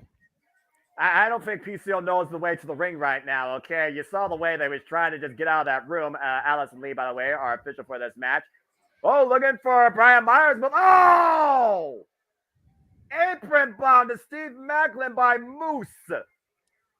This is not a Chicago street fight, folks. This is Monsters Ball. So it's a Chicago street fight. Got it. Well, as long as there's no fire involved. It's a Chicago street fight where the opponents were locked in rooms with no food, water, or light for 24 hours. But you cannot kill but won't die. Here he comes, my pick, the monster, PCO, the French-Canadian Frankenstein. All right, well, now the bell rings, so this is officially underway as we got all four individuals now at ringside, and Moose and PCO squaring off. Remember, and listen last to year, the crowd chanting for PCO, Noah. Oh, I still cannot believe we're talking about PCO in 2023 as he just closed on Macklin up the floor to the table. And meanwhile, PCO sent up and over. Oh, my! God. Damn! Back first across that ladder. Back body drop over the top rope over a suspended ladder, JJ, to the floor. Look at it again, Noah. Look at the way it warped on this man's back. Watch this. Golly. That ladder bent and buckled underneath a freaking man's spine. Watch out, Allison Lee. Get a trash can to your head. Good grief. That was a 55-year-old man going back first across that ladder, Noah. Right? With that elevation. Good grief. Of course, Rhino, no stranger to Monsters Ball. He's the hello in this match, previously winning a four-way Monsters Ball, but he hasn't been involved in Monsters Ball in over a decade. And Steve Macklin right now just literally banging on a trash can with Rhino as the use of instruments. Macklin setting up a trash can there in the corner. Well, Macklin's trying to destroy Rhino once again. Oh, what a single leg kick. And Moose right now up in the fireman's carry. Death Valley driver in the corner with the trash can. Yeesh. Steve Macklin, also no stranger to extreme environments. He outlasted Moose and Sami Callihan in Barbed Wire Massacre. Mayhem for all. Tag him and bag him. Steve Macklin can unleash as much mayhem as he wants. Trash can led to the back of PCO, who's barely moved since going across that ladder. Finally to a vertical base here. I'm still surprised PCO's on his feet, JJ. Oh, no. Vertical suplex from Macklin to PCO on that ladder.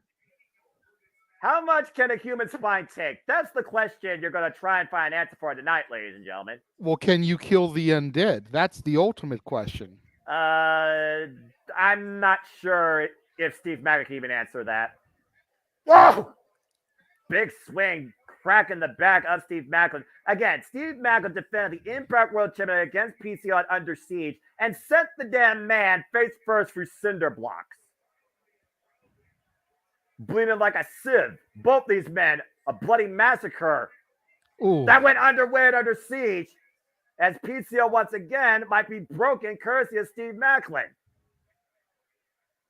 And somehow PCO is still back on his feet. Whoa! And that chair PCO has him set him up for the choke slam. He hits it. Planted. PCO on fire now, rolls himself in the Rhino. The tope con hilo between the top and middle rope finds its target, hits a strike. And ironically enough, JJ, it's the monster right now that's standing tall in Monster's Ball. As well he should. Now PCO right now catching Steve Macklin, who's perched on the top turnbuckle. Oh! I mean, it's very simple storytelling, Noah. The monster should be the one dominating in Monster's Ball. And then he'll do the monster mash afterwards, apparently, and celebrate, according to what you're saying. Up the second row. Well, it is a graveyard smash. Big leg drop to the back of the head of Steve Macklin, smashing the neck.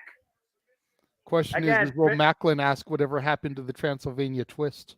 Well, right now, Steve Macklin's just probably trying to figure out where the hell he's at. He's in Chicago in a Monsters Ball match, but he also cannot get pinned or submitted while he's inside the ropes. Great awareness. Again, this match only ends via pinfall submission inside the ring, no matter how F up it might get. Oh, no. What is PCO about to do here? He has climbed to the top rope. The elevator! To Macklin! Between the freaking apron! Good grief. And again, the apron, the hardest part of the ring, braced by winning that steel beam. To your point, JJ, that is a vintage move by PCO. The freaking Swanton bomb off the top rope. And the crowd here in Chicago chanting, "He's not human." And I agree. Good Lord Almighty. Uh-oh. Little black bag of tricks. Definitely not a treat. Uh-oh. Oh, wait, moves. Oh! And again, shot to the back of PCO with a trash can lid this time. Again, use anything to your advantage. Anything goes in Monsters Ball. Oh, and moves got PCO hooked. Big choke slam middle of the ring. The PCO's back on his feet. Of course. Why the hell not? Of course he's not. Of course he is. Another one. What the hell? Gotta do more to take out the monster. And just keep kicking away, and PCO keeps sitting up. PCO will not stay dead. Moose is just unloading all that pent-up frustration, animosity, and anger after being locked away for 24 hours. Oh, and look at that bed of cinder blocks, by the way, at ringside. That's terrifying. But, whoa. He's instructing the ref to give him the blatant tax. So we know what's in that bag. Well, I'm sure no one's surprised. And, oh, no. Oh, Lord, no. Good. Well, let's not forget about rule number 1, Noah. He who sets it up generally ends up taking the punishment. And for those that don't know, Moose just set up a bed of cinder blocks covered in tacks as he hooks PCO. Oh, my gosh! Just powerbombed PCO onto the thumbtacks on the cinder blocks. They are stuck in the back of his head, Noah. And PCO still lives! Wow! And There comes Macklin out of nowhere. And Scud, the tope suicida. Again, you got no time to even think before someone else does something here. Now having the trio, whoa, uh-oh. But notice that trash can is still behind him. And the crosshairs! With the trash can, to your point, that hit the small of the spine of Moose. Double underhook, looking for KIA. And Rhino takes Macklin off his feet.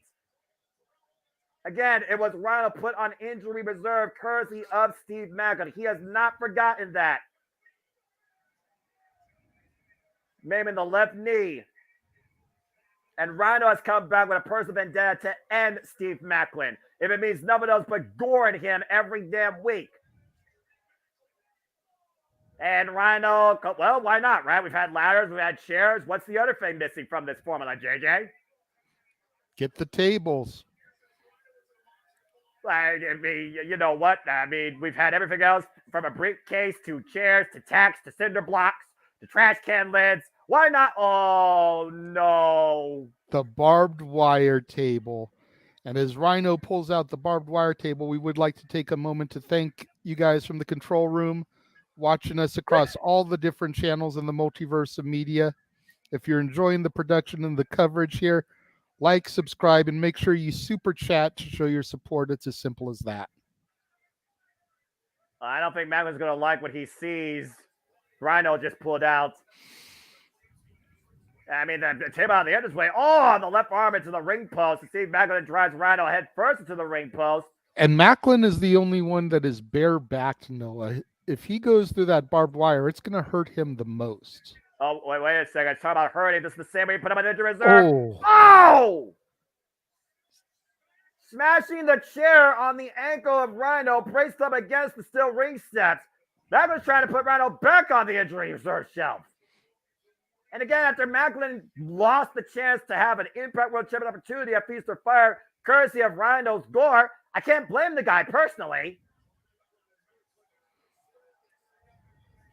And meanwhile, here comes Bully Ray out of nowhere. What the hell is he doing here? What is Bully Ray doing? I mean, Macklin called him soft, right? And we saw Bully Ray save Rhino this past Thursday. Oh, I think I know exactly what's about to happen, Noah. Oh my gosh!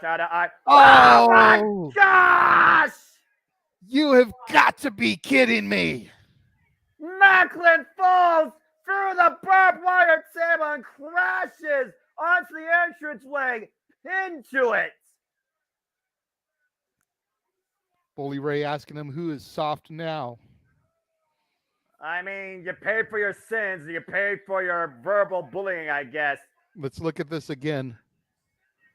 Free falling, sending Macklin off the top turnbuckle, crashing for the barbed wire table to the entranceway. Steel, wood, and barbed wire pinned inside Macklin. Meanwhile, we got Moose and a tacked PCO inside the ring, squaring off.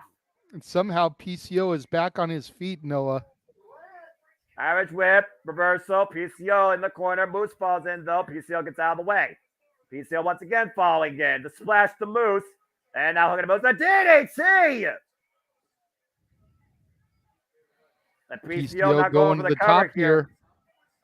Could he be going for it again, Noah? No, he's looking for the PCO salt this time, possibly, I think. Oh, gosh, the chair to the side, and again, clubbing the spine. How heavy has the spine of PCO been worked over this match as Moose clubs him with a chair? You see the dents on that chair, JJ? Courtesy of the impressions he put on PCO. Wait a minute, Moose, though. Gore! Gore! I think the chair, though, blocked most of the impact. And meanwhile, Rhino and Moose are both down. And Moose has that chair in his midsection. Ah, the animator! PCO in the One, cover. 2, 3. He did it. Has won it.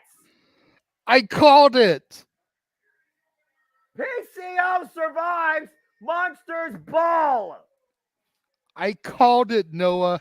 You did. The literal monster survives Monster's Ball. Unbelievable. Happy birthday to the fan there at ringside holding up the "Today is my birthday" sign. Meanwhile, let's go backstage to GM Miller, who has whipped the challenger for the Knockouts World Championship, Mickie James, after that concoction of destruction. Whoa.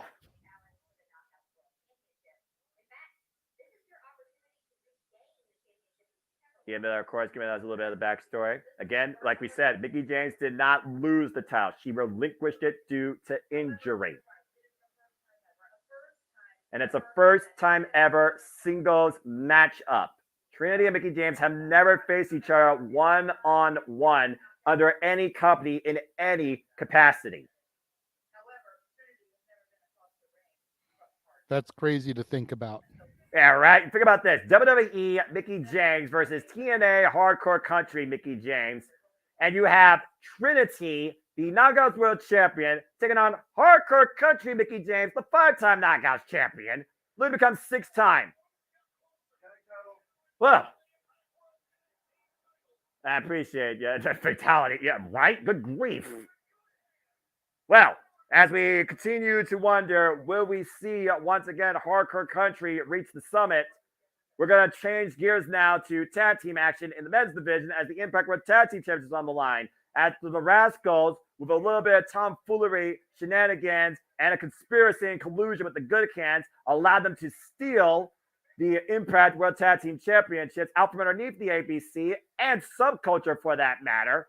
They have done everything possible to ensure that Chris Bay and Ice Austin do not get a rematch. It was literally most recently at freaking Emergence that Subculture lost the titles to the Rascals thanks to spray paint and the Good Hands interference. And of course, the Good Hands are the reason why ABC are no longer the Impact World Tag Team Champions. Thanks to Feast of Fire, though, Ace Austin and Chris Bay have an unbelievable, undisputed opportunity to now finally retrieve what they never should have lost in the first place. But again, Zachary Wentz, Trey Miguel, ever since Zachary Wentz returned to Impact Wrestling, the Rascals have yet to lose when it comes to a tag team title match, and they've won every time by cheating.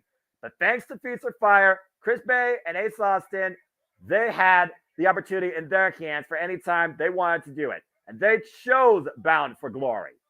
We're going to see if the ABC can once again become 1 2-time Impact World Tag Team Champions, or will the Rascals once again find a way to make sure the ABC come up with nothing? I'm still upset with that result, by the way. First time ever I called Feast or Fight, I better never call that madness again. That pissed me off so badly. Not gonna lie. Ay. Of course, we had a number one contenders tournament also for these titles at one point, and the Rascals made sure the ABC would lose. In fact, the Rascals just beat Sami Callihan and Rich Swann most recently to retain the Impact World Tag Team Championships and ensure that they would be involved in this match.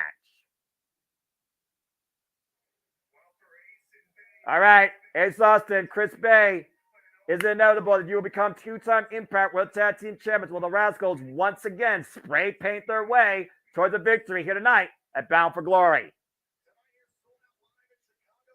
And let's go ahead and take a look a little bit more at the X Factors or taglines for this match. The Rascals screwed ABC in 2 tag team title matches in July. The Good Hands were paid off by Trey Miguel and Zachary Wentz to disrupt ABC in the tag title tournament in August. ABC captured the Impact World Tag Team title shot, though, through Feast or Fire. So right now, there's no more Good Hands. There's no more collusion. There's just 4 men and 2 tag team championships. Here we go. Damn it. Screwed up Monsters Ball. Damn it, Bully Ray. Anyway, happy Saturday as ABC makes their way to the ring. 2 former X Division champions in their own right, Inevitable Ace Austin and the art of finesse himself, Chris Bay, the ABC who beat the Motor City Machine Guns earlier this year in February to win their first ever Impact World Tag Team Championships. Not only did they win against the Motor City Machine Guns, they essentially retained against them in Ultimate X. Noah, I am going to tag out here as teleporting into the command center is your tag team partner in all things Impact Wrestling and the other half of NOLA, Datilla. What's up, you guys? Hello, Datilla. Welcome finally to Bound for Glory. I'm looking very forward to being along the ride for you here tonight. It's already been a crazy night as Puff and Smoke has taken my screen, which means the Rascals are about to make their way to the ring. There you go. Smoke, you got him. Yep. I'm not choking on that either. Nola. There it is again. Nola. All right, that's the only time. Who you got winning this? So the way I see it is this, okay? The Rascals have been able to find some sort of way to always come out on top with the Impact World Tag Team Championship. Whether it's spray paint, whether it's grabbing the tights, whether it's some sort of, involvement. I think the Rascals are once again going to outsmart ABC. As you see, the Rascals have left their mark now in the Impact World Tag Team Championship. We know the Good Hands can't come into play, but it doesn't mean there's not another proverbial ace up Trey or Zachary Wentz's sleeve. Right. I'm trying to picture the scenario because it's like if ABC wins, this rivalry continues. If the Rascals win, I think that's the end of their road for their rivalry. And again, the Rascals have not lost as a duo since coming to Impact Wrestling. Yeah. And I even said it. If the ABC lose tonight, they might as well go their separate ways and pursue single aspirations. Wow, double drop kicks. At one point, again, someone thought Islam was going to be inevitably the youngest Impact World Champion. Mm-hmm. I'm just waiting for the bell to ring on mine. Again, streaming services are always a pain in the butt. Wow, double drop kick to your point. And again, earlier this year, of course, we've seen Trey Miguel, 3-time X Division champion, Chris Bay, 1-time X Division champion, and we're starting off with Trey and Bay. Don't blink, by the way, folks. Trey and Bay on Saturday. Thanks for that. Scorpion kick, Jason block. Hodge might be on paternity leave, but that doesn't mean John Skyler. Well, actually, I don't know about John. I mean, John Skyler got his butt whipped, and he should have for all its purposes and fans' revenge. I don't think he wants to face that again. Yeah. Oh, double song. Whoa, the shoulder, the midsection there, and you see Trey Miguel right now. Irish with the corner. Oh, I may be a little bit behind you, pal. You see the step-up uppercut, modified poetry in motion. Shout out to another Impact World Tag Team Champion group, the Hardys. ABC, great tag combination. Ace in the cover. 2 count only, the kick out. Hey, can you hear my TV or no? No. Can you hear me? Okay. Can you hear my TV? No. Okay, cool. So as long as you're non-copyright, because my door is open. My sister's over there watching Collision. That's why. Oh, nice. Well, again, Saturday nights are made for professional wrestling. Let's just put it out there. There's so much double team on poor Ace Austin. I mean, again, it's smart strategy, though. And you see Trey, waist slot. There's the blind tap. Exactly wins. Ace Austin unaware. Ace Austin caught, hook in there. Oh, and hover across the second rope. There's the double team you're talking about. Step up secured by Trey. Zachary wins. Nice cold breaker. And a net breaker by Trey. Great offense by Zachary Wentz. The shooting star press the cover. 2 count only. Good grief. It's one of those things also, though. You thought I wasn't seeing clearly. I saw this thing as clear as day. Clearly, we knew the good hands were working with Zachary Wentz and Trey Miguel, all right? It was just a matter that Santino Marella needed proof. And the proof was found during that freaking tag title tournament. Oh, there you go. And you see right now, Zachary Wentz taking advantage of Ace Austin. And Peace of Wealth saying Trey is greater than blank. And safety, I completely agree. Appreciate you, Walter. And Walter, one of these days, maybe we'll get you on a pre-show here and give you a chance to commentate a pre-show match cover and a 1 count only. Kind of like they do with Gia Miller and Tom Hannigan on Before the Impact. Again, I love talking all things wrestling with anybody. Shout out to the AEW family. I hope Anthony had a great birthday yesterday.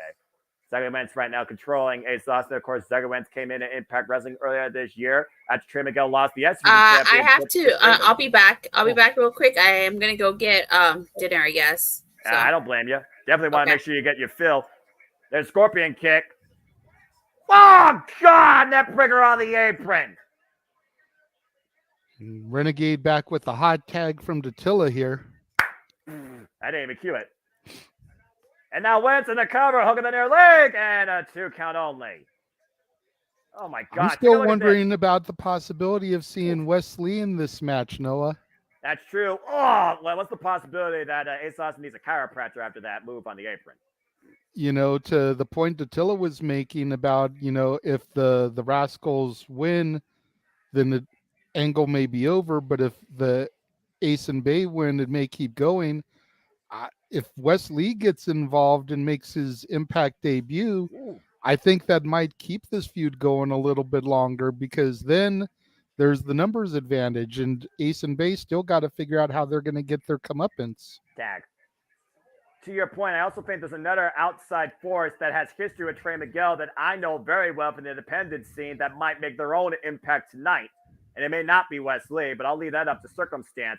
I'll tell you this, though. He's involved in Bound for Glory Fallout. You got to remember, Trey Miguel, he's the one that instigated the Good Hands, particularly as part of the collusion. And Trey Miguel has history with both Jason Hodge and John Skyler. Trey Miguel knows quite a few people from the independent wrestling scene, especially out of the Ohio, Michigan area. And to my friend's point, yeah, that's right. Trey Miguel did train Jason Hodge. Trey Miguel, not only a wrestler, but also a trainer. Tech. He's even led shows here in my own state of Toledo, Ohio. Oh, rewind. Oh, Ace Austin catches him with the drop kick. And Ace Austin right now trying to get back into this match. Zachary Wentz trying to get his boy Trey back in this. Meanwhile, Ace Austin might be looking to fly. Frostberry flop to the outside. Whoa. Take a look at this. Gorgeous move there. Wiped out both the Rascals and himself on the outside entranceway. But again, he has to get the ligament back inside the ring to win the titles. Referee starting his 10 count here.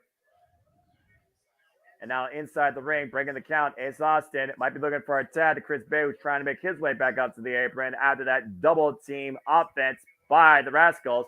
Tag to Wentz, tag to Bay. And Chris Bay right now means Zachary Wentz, but again, the Rascals, you usually have to face them 2-on-1. Chris Bay aware of it, sends Trey up and over the floor.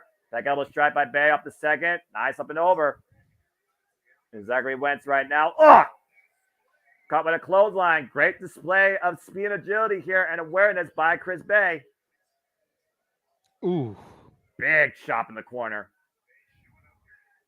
Bay showing up and showing out. Jumping uppercut.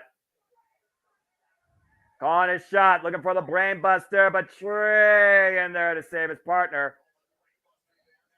Now Miguel caught. And catching Wentz. Looking for 2 for 1. Gorgeous. 2 for 1 for Chris Bay. Too sweet. And a kip up. And Bay with the spinning sobot right now, firmly in control, has his challenger. There's the brain bust, Zachary Wentz. Here's the cover to become new champions. No! Kick out by Wentz. Thank you. Whew. I will say this when it comes to Zachary Wentz and all the tomfoolery he has used to help Trey Miguel get the advantage and, of course, steal the championships. He is still very capable inside that ring.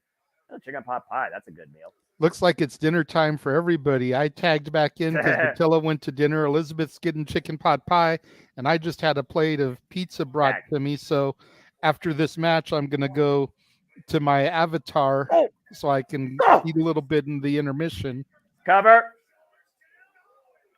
And I'm sure Ace Austin and Chris Bay would like some Chicago deep dish to celebrate if they win the tag titles tonight. They nearly got it there, but Trey broke up the decision. Just thought of the irony of being brought pizza in a Chicago pay-per-view, you know? Yeah. Whoa, went for the 1-2. And Zachary Wentz able to scout it. Nice PK through Chris Bay. Standing switch. Wentz sends him into the champion's corner. Runs him with the uppercut. Tag to Trey. The Rascals take control of the ABC once again. Ace Austin, legal man. Some great fast-paced action here, Noah. Catapult, super kick, dropped across the knees. Zachary Wentz off the second rope. Double stomp, backstabber combination. And the Rascals on full display with a Toby Suicida to Chris Bay. And Trey Miguel nearly saving the titles. Near fall on Ace Austin. Off camera. Trey Miguel arguing with the referee, admonishing him. The referee telling him it was 2. And Trey thought they had it there. To your point, extremely picture-perfect, fast, innovative offense demonstrated by both teams here tonight. Again, can't argue about a decision. Just keep fighting till you get the decision. And now looking to hook up Ace Austin for another. What's going to go for here? Burning hammer, possibly, or a double stomp. But meanwhile, Chris Bay meeting Trey. Oh, cut him with a kick. Chris Bay. Oh, and Ace and Wentz crash in the middle of the ring. Now Chris Bay and Trey Miguel up on the top rope. What the hell is looking like here? Oh, nice scorpion kick. Days of Dakota Kai, captain of the team kick. Trey Miguel off the top rope. Meteora connects to Ace Austin. And now Wentz bomb connects to Ace. Here's the cover. Turbo Chang. Chris Bay, though, crossbody to everybody for the save. Whoa. All 4 men down again for the Impact World Tag Team Championships. Titles held by the likes of all-time greats. We're talking about the Moisty Machine Guns, Beer Money, Bobby Roode, and James Storm. Team Free D, America's Most Wanted. And the crowd showing their love and appreciation, chanting, "This is awesome." You can see the spray paint there. And a calling card of the Rascals with desperate times called for desperate measures. Every time pretty much they've won. It. Again, trying to garner the referee attention. Oh! He just sprayed the eyes of Trey! Oh, what a spinning back heel kick by Bay. Double kick to Trey. The match continues. Is it just a 1, 2, 3? There's the 1, the art of finesse. There's the float over. And now Ace Austin in the camera with 1, 2. ABC has done it!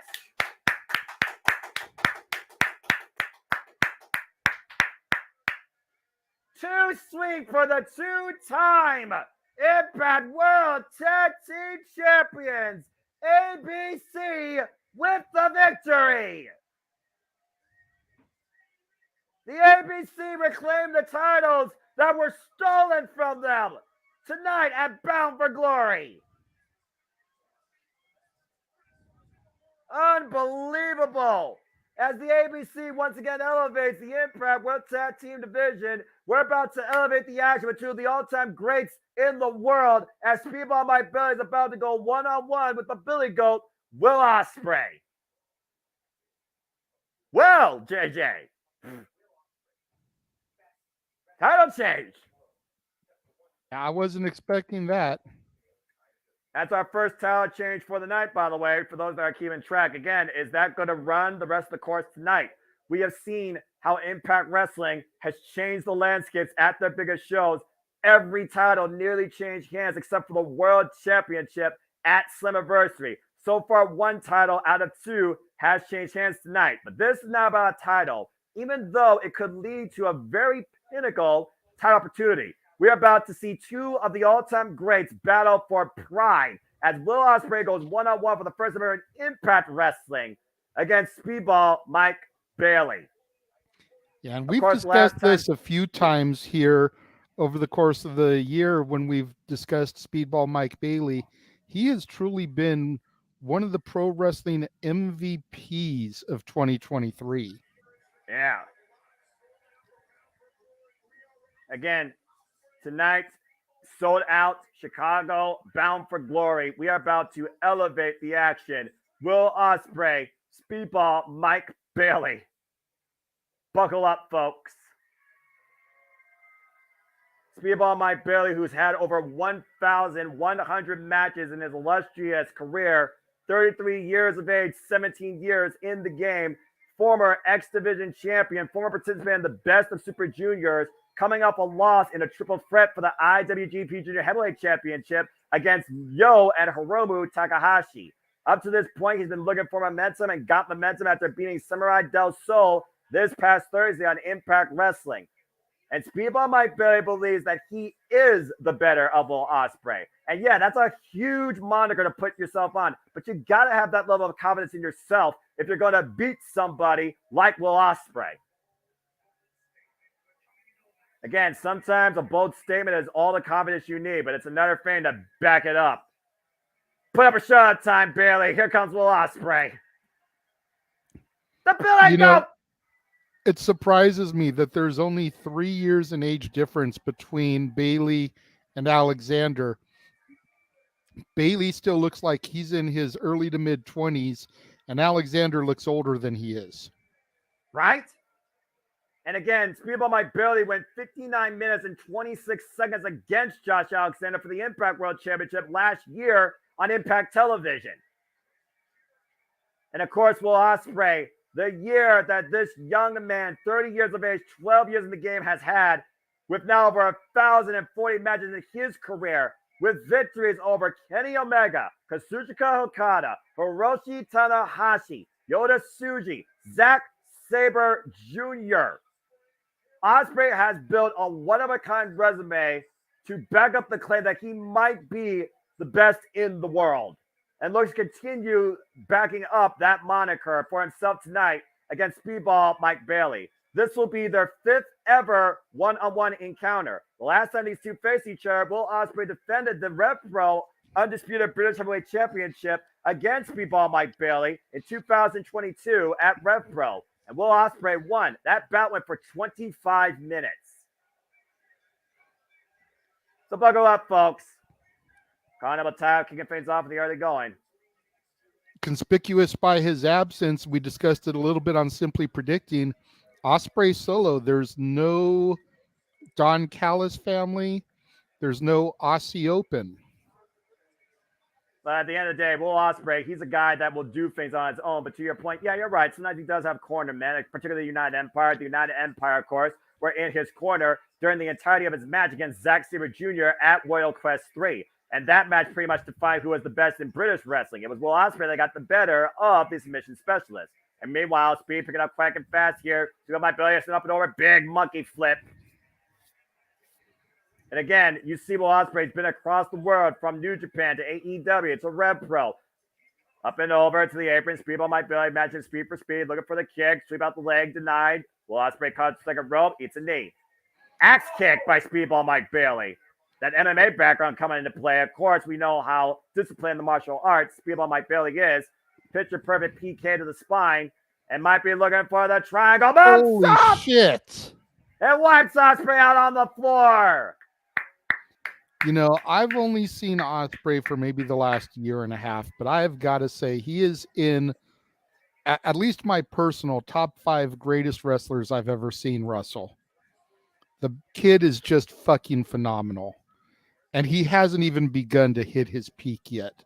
His best days are still ahead of him as long as he can stay healthy and away from any kind of serious injury.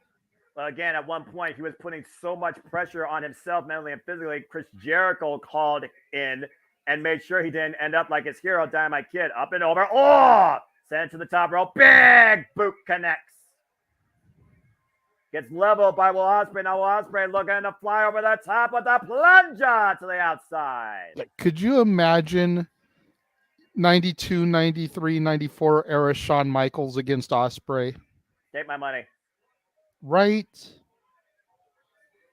You're looking at the modern day showstopper at this point, because anytime this man's on the moniker, he is truly an athlete on another level and challenges anybody else to say otherwise. Again, ever since Wrestle Kingdom this year, January 4th, where he lost to Kenny Omega, he gave himself a year to bounce back and put things together. And in the span of half of a year, he not only has bounced back, he has surpassed, he has elevated himself to unbelievable heights in and out of British wrestling, New Japan Pro Wrestling, and his wrestling career. Dear God, what a chop. First time Speedball Mike Bailey and Will Ospreay met each other was actually back in 2015 at PWG Battle of Los Angeles. Speedball Mike Bailey got the better of Will Ospreay in that encounter. Big backbreaker over the knee, elevated backbreaker, quite literally. Here's a cover by Will Ospreay. No body weight on the cover, though. And it gets a 2 count. Shout out to Pro Wrestling Guerrilla there. You know, they were always so good when it came to their anniversary shows and their Bola tournaments of knowing who the greatest wrestlers in the world were and trying to set up dream style matches and clashes between them to give the fans a real treat. So it does not surprise me when you say that the first time these two ever met was in a Bola tournament at Pro Wrestling Guerrilla. And again, we've seen how far both of these men have grown leaps and bounds in their career. Went for the abdominal stretch, able to throw him off, Speedball Mike Bailey again with the elbows to the midsection. Oh! Yeah, you figure that was almost 10 years ago. Yeah. Man, stop dead in your tracks. Stop sign denied. Just a big old chop in the chest. Not going to win out Speedball Mike Bailey. Now, Will Ospreay asks Speedball Mike Bailey to bring the wood. And again, those kicks. Sage of Will Ospreay's hero, Marufuji, that he beat recently in Pro Wrestling Noah for the first time ever in a one-on-one encounter. See, and those kicks remind me of Bryan Danielson. Oh, Jesus. Just chopped the tree off the top turnbuckle down to the outside onto those mats, Noah.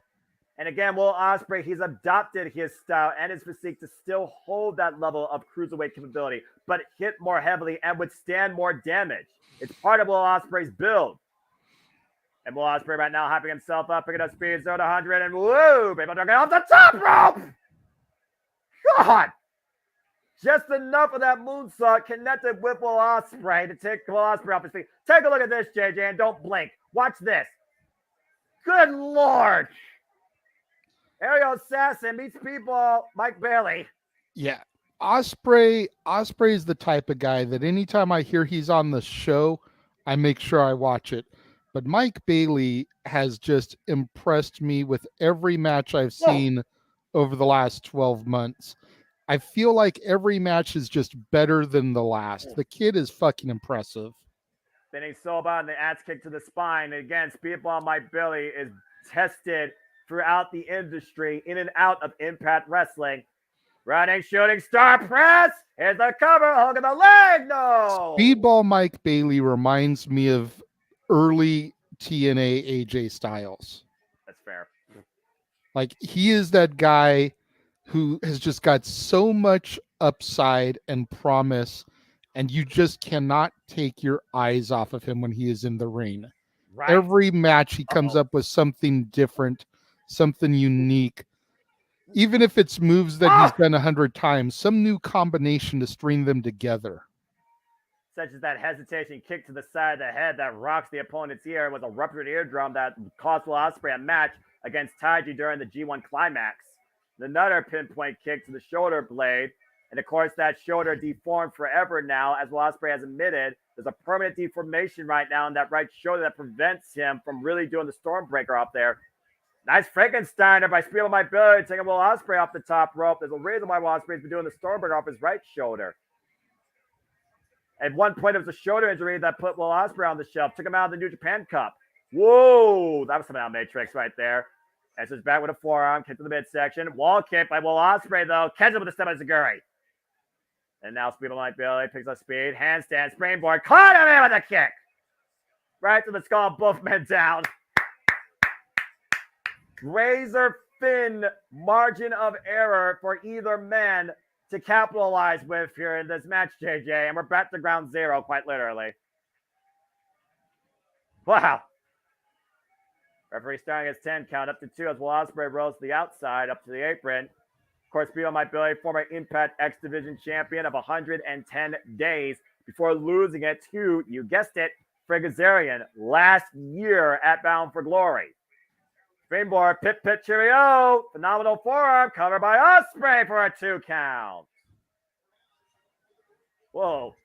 And you even talked about AJ Styles. Let's not forget about AJ Styles. Another inspiration for Will Ospreay. Yep. Phenomenal forearm there. Again, there's a reason why people like Speedball. People like Will Ospreay. Fell in love with pro wrestling. Fell in love with TNA, Impact Wrestling for that matter. Gotta love these fans taking that soccer Olay chant and turning it into Ospreay. It's brilliant. Uh-oh, this might not be. What is Ospreay going for here? I think he's looking for Chicken Nando's. Oh, God. You see it coming, but you can't do nothing to stop it. And now up in the fireman's. Uh-oh. Got him up. Whoa, went for a power bomb. Meanwhile, test the strength here now with the attempted backslide by Speedball. Kind of with the forearm strike. Oh, overhead caught. Oh, the hook kick. The agility of Will Ospreay is unbelievable. Looking for the Os cutter. Counter by Speedball. And the backside by Speedball too. No. Oh, the lightning fast kicks by Speedball right now. You can't even block these. And the last one, it hits Will Ospreay in the head. Meanwhile, Poison Rana. And Ospreay right now is on Dream Street. Just like that, Speedball Mike Bailey has brought himself back into this match. That incredible sequence of speed and agility and striking prowess, courtesy of only Speedball Mike Bailey. But again, he has the moment. Can he capitalize on it? Can he beat seemingly the unbeatable this year? Oh, sweep the leg. A hard landing for Will Ospreay on the apron. And what is Speedball looking for here? Hooking a single leg. Uh-oh. Whoa! Face first into the steel ring post. What a big super kick. And now Will Ospreay on the apron. Oh, this is dangerous. Looking for out of the corner. Oz Cutter! Oh, God! And both men crash to the floor. Take a look at the replay here, folks. Oh, man, the awkward landing and the thud of both men on the apron. Both men down on the floor right now, and literally, you see Speedball Mike Bailey's eyes glazed over. There's no championship on the line, but this might as well be a championship match. Both these men leaving everything out here and nothing to chance tonight at Bound for Glory in front of a capacity crowd at the Cesaro Stadium. And again, I'm still kind of upset I'm not there, but I'm loving the fact I get to call this shit. You're right. This is what it means to be a professional wrestling fan. Damn it. But you digress. You're damn right I do. I don't market myself. And meanwhile, Speedball right now getting in the ring right at the 9 count. But Ospreay going to capitalize off the top rope. Oh! And Ospreay got him. Looking once again for another Oscutter. This time off the second. Got it! Center of the ring. Here's the cover. Hooking on their leg. Is enough here? No! Not quite enough. Speedball out at 2. Uh-oh. And he's looking to line him up possibly for the hidden blade. Ooh, and Speedball collapses. Now, was that just awareness or was that just fatigue? Sometimes you don't have a choice how you actually react or counter to a move in this industry. Ospreay right now just... Or did he do that on purpose to kind of fake Ospreay out? Is he playing possum here? I don't know. That's the thing. I don't know right now. But Ospreay right now is playing with Speedball. And this is not a wise move against somebody like Speedball Mike Bailey. The leader of the United Empire, former multiple-time Best of Super Juniors winner, former Neverweight champion, former IWGP World Heavyweight champion, IWGP Junior Heavyweight champion, British Heavyweight champion, and the current IWGP United Kingdom champion after beating Kenny Omega at Forbidden Door. Oh, man. Again, this is all about calling yourself the best in the world. Will Ospreay right now just insulting Speedball. Big forearm shiver again. And Speedball, here we go. Nose to nose with Ospreay. This is what you got to do against Will Ospreay. Will Ospreay welcomes it. Ooh, man, lightning fast forearms. And now the Kawada kicks up to the head of Speedball Mike Bailey. King's Row style coming into play. And Speedball a little bit insulted by that. Now his own up kicks to Will Ospreay. And that's bone on bone. But and a super kick as Speedball wrestles barefooted. And another kick. Now the kid's coming to play. Both men meet with a roundhouse kick. But Speedball catches Ospreay with a high kick. Blocks that kick. And another super kick by Ospreay. And another super kick by Speedball. Both these men rocking each other. Punch right side of the head. Both men meet with a kick. And Speedball hits Ospreay with a kick. Again, a play connects to the back of Speedball by Bailey. Jesus Christ. And both men down again. Good God, what a sequence. You weren't even fast forwarding that, JJ. That was at normal speed. Holy shit. Oh. Darren, this is far from an easy win for Will. Mike Bailey has been like the wrestling MVP of 2023. There was one day on WrestleMania weekend, Mike Bailey wrestled 3 matches in the same day. Oh, caught him with the high kick. And again, another hook kick to the jaw, looking for a big top rope. Right into the knees. Mike Bailey had him scouted. He jumped up with the knees, JJ, into the spine of Will Ospreay. Will Ospreay had no idea that was coming. Well, Will Ospreay looking for on the corner. Speedball catches him again. Kick pinpoint to the right elbow. Speedball. Ospreay in the drop zone. Speedball looking to play him away. Up to the weapon. The knees, he got him. Revolution knees got him. The cover. Two hits. Oh, my God. I thought he had him there. Oh, my God. Look at it again, Noah. Crunch in the spine. Revolution knees. 360. Immediate follow-up middle of the ring. Deep hook in the leg. Not enough. This classic continues. I can't believe what I'm seeing. God. And again, the right elbow. That is the hidden blade. Speedball Mike Bailey is attacking that, trying to render that weapon useless. And the crowd with dueling chants right now. Half of them chanting Speedball, half are chanting Ospreay. And meanwhile, Speedball might be looking for the spinning kill. Oh my God! Flies him with the hidden blade. Face first. And now hooking him up on the shoulder. Can he hit it? Storm. Countered it.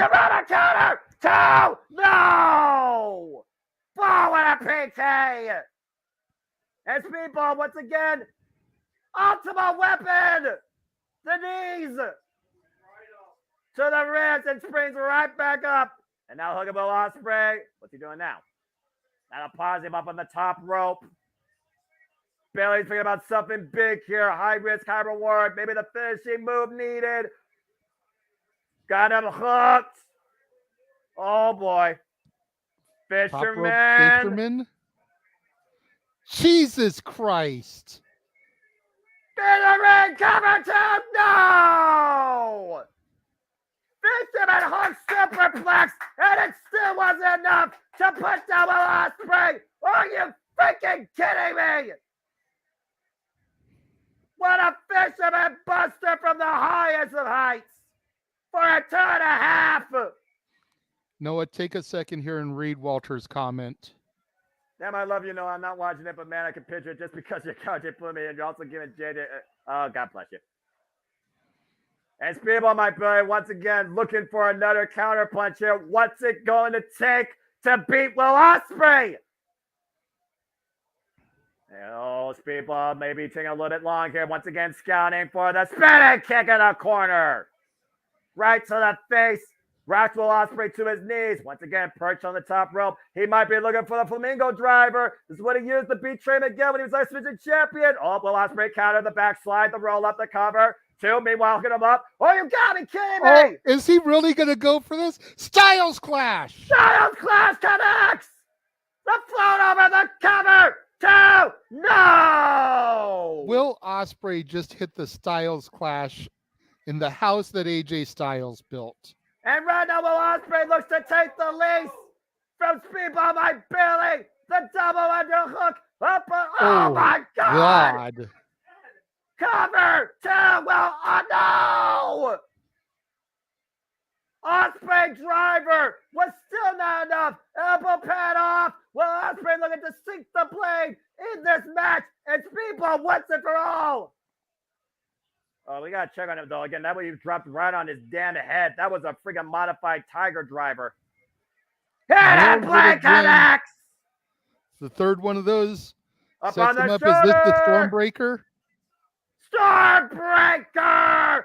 Cover! 1, 2, Will 3. Ospreay has done it! Holy shit. It's going to take a lot to top that match tonight, Noah. That might have just been the match of the night. That's match of the fucking weekend, damn it. 5 stars. Push each other to their limits and more. Will Ospreay proves once again why you damn sure need to call him the best in the world. But Speedball my belly in the fight of his life. What a professional wrestling match. What a clinic. Absolutely. Crowns up. Golly. If nothing else, Speedball my belly once again proves and shows to you he belongs with any of the all-time greats. Look at this. Ospreay driver, modified Tiger driver, 2.5. Dropped him on his head and neck. Hidden blade with the Stormbreaker is what it took to finally put down Speedball my belly. And Will Ospreay makes an impactful debut and will continue to do so in and out of the impact zone as Turning Point looms. Tonight, though, the aerial assassin just elevated the game. And your winner of this dream encounter, the Billy Goat, the IWGP United Kingdom Heavyweight Champion, Will Ospreay. Mutual bow, respect to Speedball my belly, though. Game respects game. And you just saw two of the greatest in the game today go at it. What a match. What a moment. Woo! Well, folks, go ahead and grab yourself a smoke and grab yourself a drink, because after that clinic, we are still far from done tonight as history continues to unfold here tonight at Bound for Glory. Will Ospreay once again transcending the industry and leaving one hell of an impact in his Impact Wrestling debut. And you can stay tuned for more of him during the Fallout and Turning Point when they go across the pond. As we prepare for our main event tonight, there you see the walking weapon, Josh Alexander, preparing for, again, the title he never lost. He's already beaten Alex Shelley, but both he and Alex Shelley have evolved since that encounter last year at Emergence. And there you see Alex Shelley, the man that says he is doing this for his generation, for his self. But coming up next, it's the 5th annual Call Your Shot Gauntlet. Well, Noah, while we get a moment here for the Call Your Shot Gauntlet, the Battle Royal, and they give their little promos, let me just address the elephant in the chat room over the course of the night. What's up? We talked about it a little bit with Jeff on the air before he bounced. A lot of people talking about CM Punk since they are in Chicago. I can pretty much confirm that he will not be on the show tonight, as he is at the Blackhawks home opener. There you go. He narrated the opening video package for them to kick off their season. And like I just brought up on the screen there and showed the image, he was shown on their big screen sitting there watching the game. Now, I don't know how far the Blackhawks arena is from where they are here for Impact, but considering that last I checked, it was only the end of the first period, so there's still at least 40 minutes plus intermission of hockey to be played, chances are he will not be here tonight. Oh, thank you for that clear up as we focus again now on the current crop of Impact talent, included but not limited to Kylan King, Dirty Dangle, Jake Sullivan, Figazarian, Bully Ray, Joe Hendry, Jody Frett, Jordan Grace, Kenny King, and still other names to be announced too. 20 men and women look to call their shot over the next year towards any prize and anyone at any time in Impact Wrestling. It's the 5th Call Your Shot Gauntlet. Who will join the ranks like Eddie Edwards, like Bully Ray, like Moose, and control their destiny? Few have capitalized successfully. Others failed to do so. Bully Ray won it last year and took a chance at Hard to Kill this year against Josh Alexander and failed. Moose cashed in the same night his Call Your Shot Gauntlet and took the title from Josh Alexander after he beat Christian Cage. Eddie Edwards won the first ever Call Your Shot Gauntlet and went on to become the Impact World Champion. It's 10 years ago. Yep. It's truly the ultimate opportunity, and all you got to do is outlast the field of 20. Here we go. Again, 2 competitors will start the match. After 2 minutes, the 3rd competitor enters. Another competitor enters every 60 seconds until a total of 20 competitors have entered. Eliminations occur when a competitor is thrown over the top rope. When only 2 competitors remain, the final elimination must be decided via pinfall or submission. And the winner of the Call Your Shot Gauntlet receives a future title shot of their choosing, anytime, anywhere, against anyone, up to 1 year. And we know who number 1 is, and we know who number 20 is. There you see the previous winners. As I alluded to, Eddie Edwards, Rhino, Moose, Bully Ray. Rhino and Moose capitalized on Call Your Shot Gauntlet, winning Tag Team Gold and the Impact World Championship. Bully Ray failed to win the World Championship, and Eddie Edwards won the World Championship. Jake Something, unfortunately, has to go through everything, as he will be number 1 after being pinned in the 5-way by Dirty Dangle, who will be coming out as number 20. And up to 13 names are actually known, so keep that in mind. Jake Something, previous challenger for the X Division Championship against Josh Alexander, and has hung against the likes of Ultimate X competitors and even Sonata. Oh, and look who's number 2. Wait, Alicia's number 2? The Ride or Die duo. You might as well count them as one entrant after losing that ridiculously insane Killer Impact 2 out of 3 falls match. Eddie Edwards, the first ever winner to Call Your Shot Gauntlet, will have to run the field as well as he comes in as number 2. Again, we saw 2 weeks ago on Impact Wrestling, Frank Azar and Eddie Edwards went to war in the name of honor and their teacher, Killer Kowalski, in the first ever Killer Impact match. It was Frank Azar that won that match via submission and last man standing, while Eddie Edwards got the first fall via pinfall. Now that rivalry seems to be behind both men, can they look towards greater things? It doesn't start tonight in the Call Your Shot Gauntlet. Again, you could choose any title you want. The Impact World title, Impact Tag Team title, Impact Knockouts title, Impact Digital Media Championship, Impact X Division Championship. Anywhere, anytime, anybody, up to 1 year. At this point, it's an endurance race for these two. Jake Suffolk and Eddie Edwards, they can just ride out the clock if they want. And it might be smart strategy to build yourself an alliance against somebody here. Again, it's an over-the-top rope battle royale, and we got 2 minutes before the next competitor comes into the fray. We got Guzzo driven in the corner. Jake Something might not want to exert a lot of energy here. Big chop in the corner. Ever since Jake Something being re-immersed at Slammiversary, Jake Something has been a talking point for Impact Wrestling. Once again, asking you, what's his name? Off the side headlock and the shoulder tackle. Jake Something up the ropes again. Big shoulder block. Now Jake Something falling back in with the shoulder block. Jake Something right now picking up speed and momentum. Oh, God! And Eddie Edwards just crashed into a wall of a Looney Tunes cartoon. What's his name?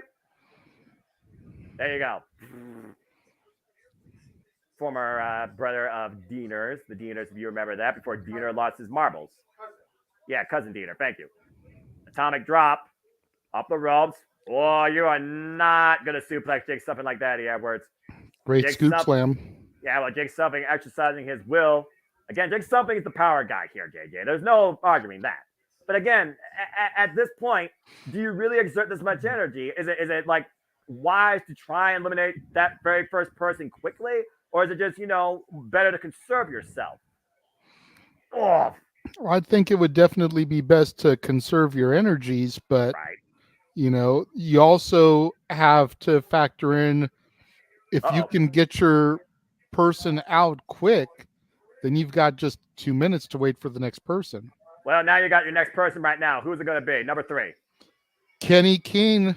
The former digital media champion and a guy that many believe has lost on his own potential. Hello, James. Take care, brother.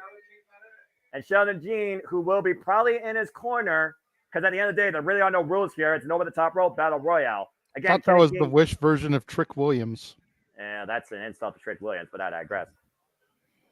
Oh, now Kenny King. Eddie Edwards rolled underneath the bottom rope, not eliminated. Whoa, leg lariat. And to your point, Paul, shout out to my brother Paul in the background. What's up, bro? He also talked about the past history of Eddie Edwards and Kenny King as they ran roughshod over the better part of last year of Impact Wrestling as Honor No More. Oh, the high-low. Man. Honor No More reunion here. Eddie Edwards and Kenny King. You wanted to talk about alliances. The two of them team up. Start getting rid of people, have best man win. Well, he goes PCO. 6, 5, 4, 3. He's going to be next. 2, 1. Who is it? Oh. Juventud Guerrera. What? The Juice. Are you kidding me? The Juice is back. What the hell? The Juice. Who got the juice? How did Impact Wrestling got the juice? Juventud Guerrera? One of the greatest cruiserweights of all time. And great rival of Chris Jericho, might I add. Meanwhile, 2-1 special. What a treat. Juventud Guerrero, the juice in Impact Wrestling. Guerrero, excuse me, sorry. The vowels, the letters, Guerrero. Again, you talk about WWE, ECW, and freaking AEW. He's been all over the world, one of the most respected luchadors. Irish Whip, Kenny King, up and over, sunset flip, the roll through. Oh! Again, there's no disqualifications, and Juventud right now looking very strong here. Sheldon Jean getting on the apron. Gets caught with a forearm for his troubles. Kenny King looking to capitalize. Bag spine buster! Planted! Jesus. The ring is starting to fill up with no elimination so far as number 5 is about to take his way. Oh, God. I'm not saying anything, JJ. Talk. It is Johnny Sweener, baby, an ECW legend, and a man who frosts Noah's flakes in the fact that he is still on Impact Television, still getting opportunities. I can't believe this guy. And of course, he previously challenged Kenny King for the Digital Media Championship at Emergence as he throws a hand at Kenny King. Now Kenny King with Tony straight up on the shoulders. Oh man, just pressed him in the top turnbuckle, compressed him. Yes, Walter, you just heard us say Juventud out of our mouths in 2023. Yep, your bingo card has been burnt into oblivion. Thank you and good night. Irish Whip reversal by Juventud, now at Kenny King. And Johnny Swinger still a relevant thing in 2023, which still baffles me to this day. Which baffles you more, Johnny Swinger or PCO being relevant in 2023? Ask again later. Kenny King eliminated! Wow. Whoa. It's a WCW reunion of sorts. I can't believe I just said that. Juventud and Johnny Swinger? Wait a minute, Crazy Steve! What the hell? With that Digital Media Championship briefcase. What the hell is he doing here? I don't think he's in the gauntlet. Why would he be in the gauntlet? He's already got a title opportunity. What the hell? Okay, this is going to get interesting. I don't know if I want to be in the ring right now with those people. Ladies and gentlemen, the Shotterage has arrived, and that means one thing. The quintessential diva, the Shell Shaw, is about to make her way to the Collier Shot Gauntlet. And her heater, Savannah Evans, is in her corner. And again, right now, security trying to get Crazy Steve out of the ring. So I guess we can throw speculation out the window. He is not in the Collier Shot Gauntlet. What the hell is he doing? Just craziness. I don't know what to say right now. This field's got all sorts of, but you know what? Never mind. And meanwhile, Johnny Swinger is back to eliminated by Giselle Shaw. That way you know, a chick just eliminated a guy. And right now, Johnny Swinger might want to run away because I think Crazy Steve is looking to, oh, Lord. He has a fork, and he knows how to use it. You're about to see a horror in front of you, JJ. I'm sorry. Wow, wait a minute, Tommy Dreamer! His former friend, he literally stabbed him in the back with a fork, and the Digital Media Champion. And Tommy Dreamer and Johnny Swinger are finally all around the impact zone and finally going out into the audience. Watch out, everybody. That man is armed. He's armed with a fork, Noah. Well, moving on. And we get the next trend here. Oh, here we go. Here's a threat. Jody Threat, the Wild Child, former bouncer at the Rebellion Complex, and a well-known vet of the independent scene in Canada. Going Jody right after Giselle Shaw. Well, I mean, no stranger to Giselle Shaw. These two have faced each other one-on-one in Impact Wrestling. Oh, I'm driven second rope. Oh, and the double knees. Big waist slot German suplex. This girl is literally a wildfire. And Giselle Shaw might immediately be going out, but watch the Shotterage. Looking out for their meal ticket. Jody Fred falling it again. Nice drop kick. And again, the Shotterage. This is not a time to do your makeup. Freaking Shotterage right now playing dividends for freaking Giselle Shaw. RuPaul wish he had an entourage like that. See, and you call the women that are part of the metaphor TikTok rejects. Yeah, here's the difference. Saying, like, here's the difference. Savannah Evans is far more capable than both those rejects with the Heritage Cup that should not be involved with that NXT, but that's a conversation for another day. Next participant. Oh boy. Well, long live the king. Kylan Ohio Zone King, as Big G calls her. The mother effing king, Kylan King. Big DDT by Juventud to Jody Fret. And Kylan King immediately going after Jody Fret, who she just beat on BTI this Thursday Impact. Big high kick. Also, Kylan King, trained out of the W Academy. Got her goozled.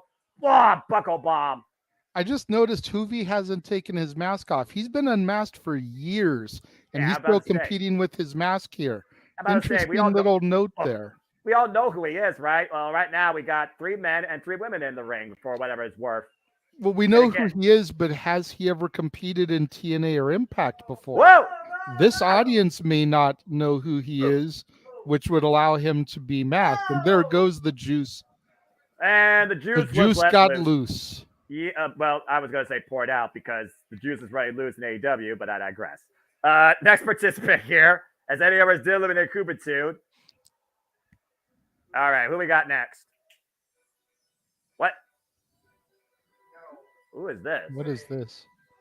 Sonny Sonny Kiss. Kiss! What the hell? Former AEW talent! Released by AEW, Sonny Kiss and Impact. Oh my God, what a spinning heel kick. One of the most dynamically athletic athletes you'll ever see in that ring. Sonny Kiss. Can we comment on the fact that Sonny Kiss is going after Giselle Shaw? And I'm just going to leave that alone. If you know, you know. Yeah, if you know, you know. Thank you, JJ. Giselle Shaw eliminated by Sonny Kiss, who blows a kiss. I feel like the minute intervals are too short. Like we barely get a chance to take in who just came out, and someone else is coming. And here comes Bully Ray. Do you know who he is?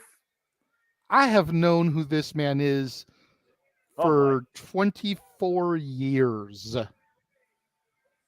Well, Sonny Kiss. Thou shalt not steal. Thou shalt not kill. Thou shalt not fuck with a Dudley boy. And period. And to your point, I also want to add, Bully Ray won the Call Your Shot Gauntlet last year, arriving back in Impact Wrestling that same night. Sonny Kiss right now, I guess, giving like a welcome to Bully Ray for. You're not gonna look at. Wait, what's Bully Ray doing? And now. There we go. Go, Bully. It's your birthday. Go party like it's your birthday. What the fuck is this? This is not Dancing with the Stars.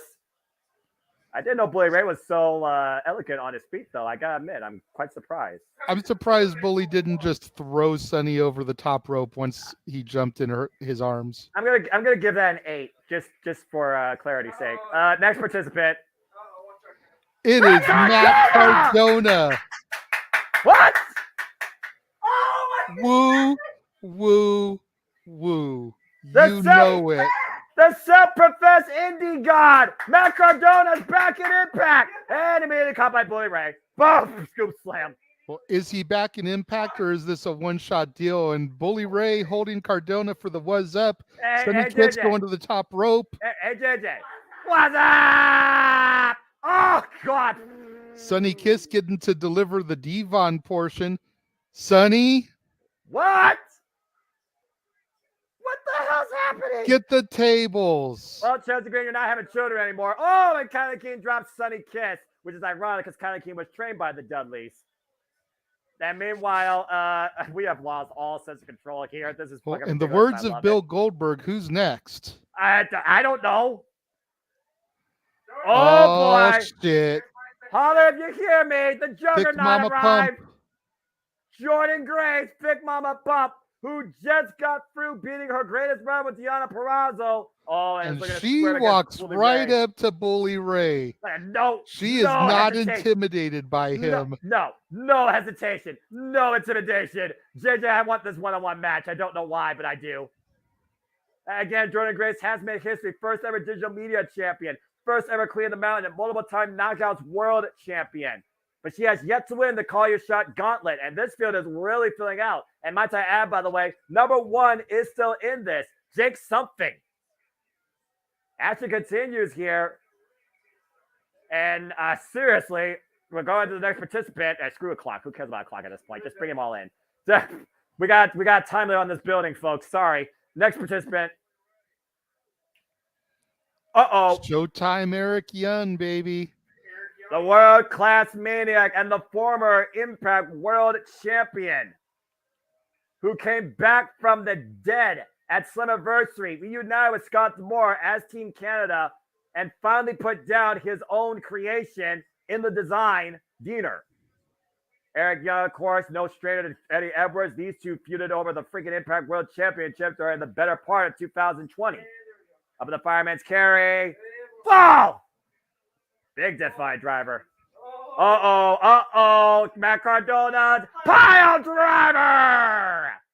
There's not a better pile driver in this business than Eric Young's. I dare you to say otherwise. This is crazy. Oh.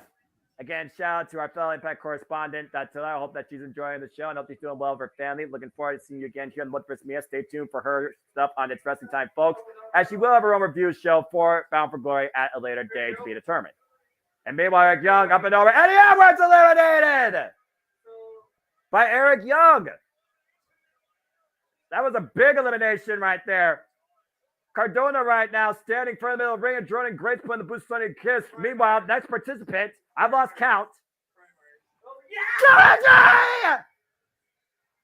I believe in Joe Hendry. I believe in Joe Hendry. Do you believe?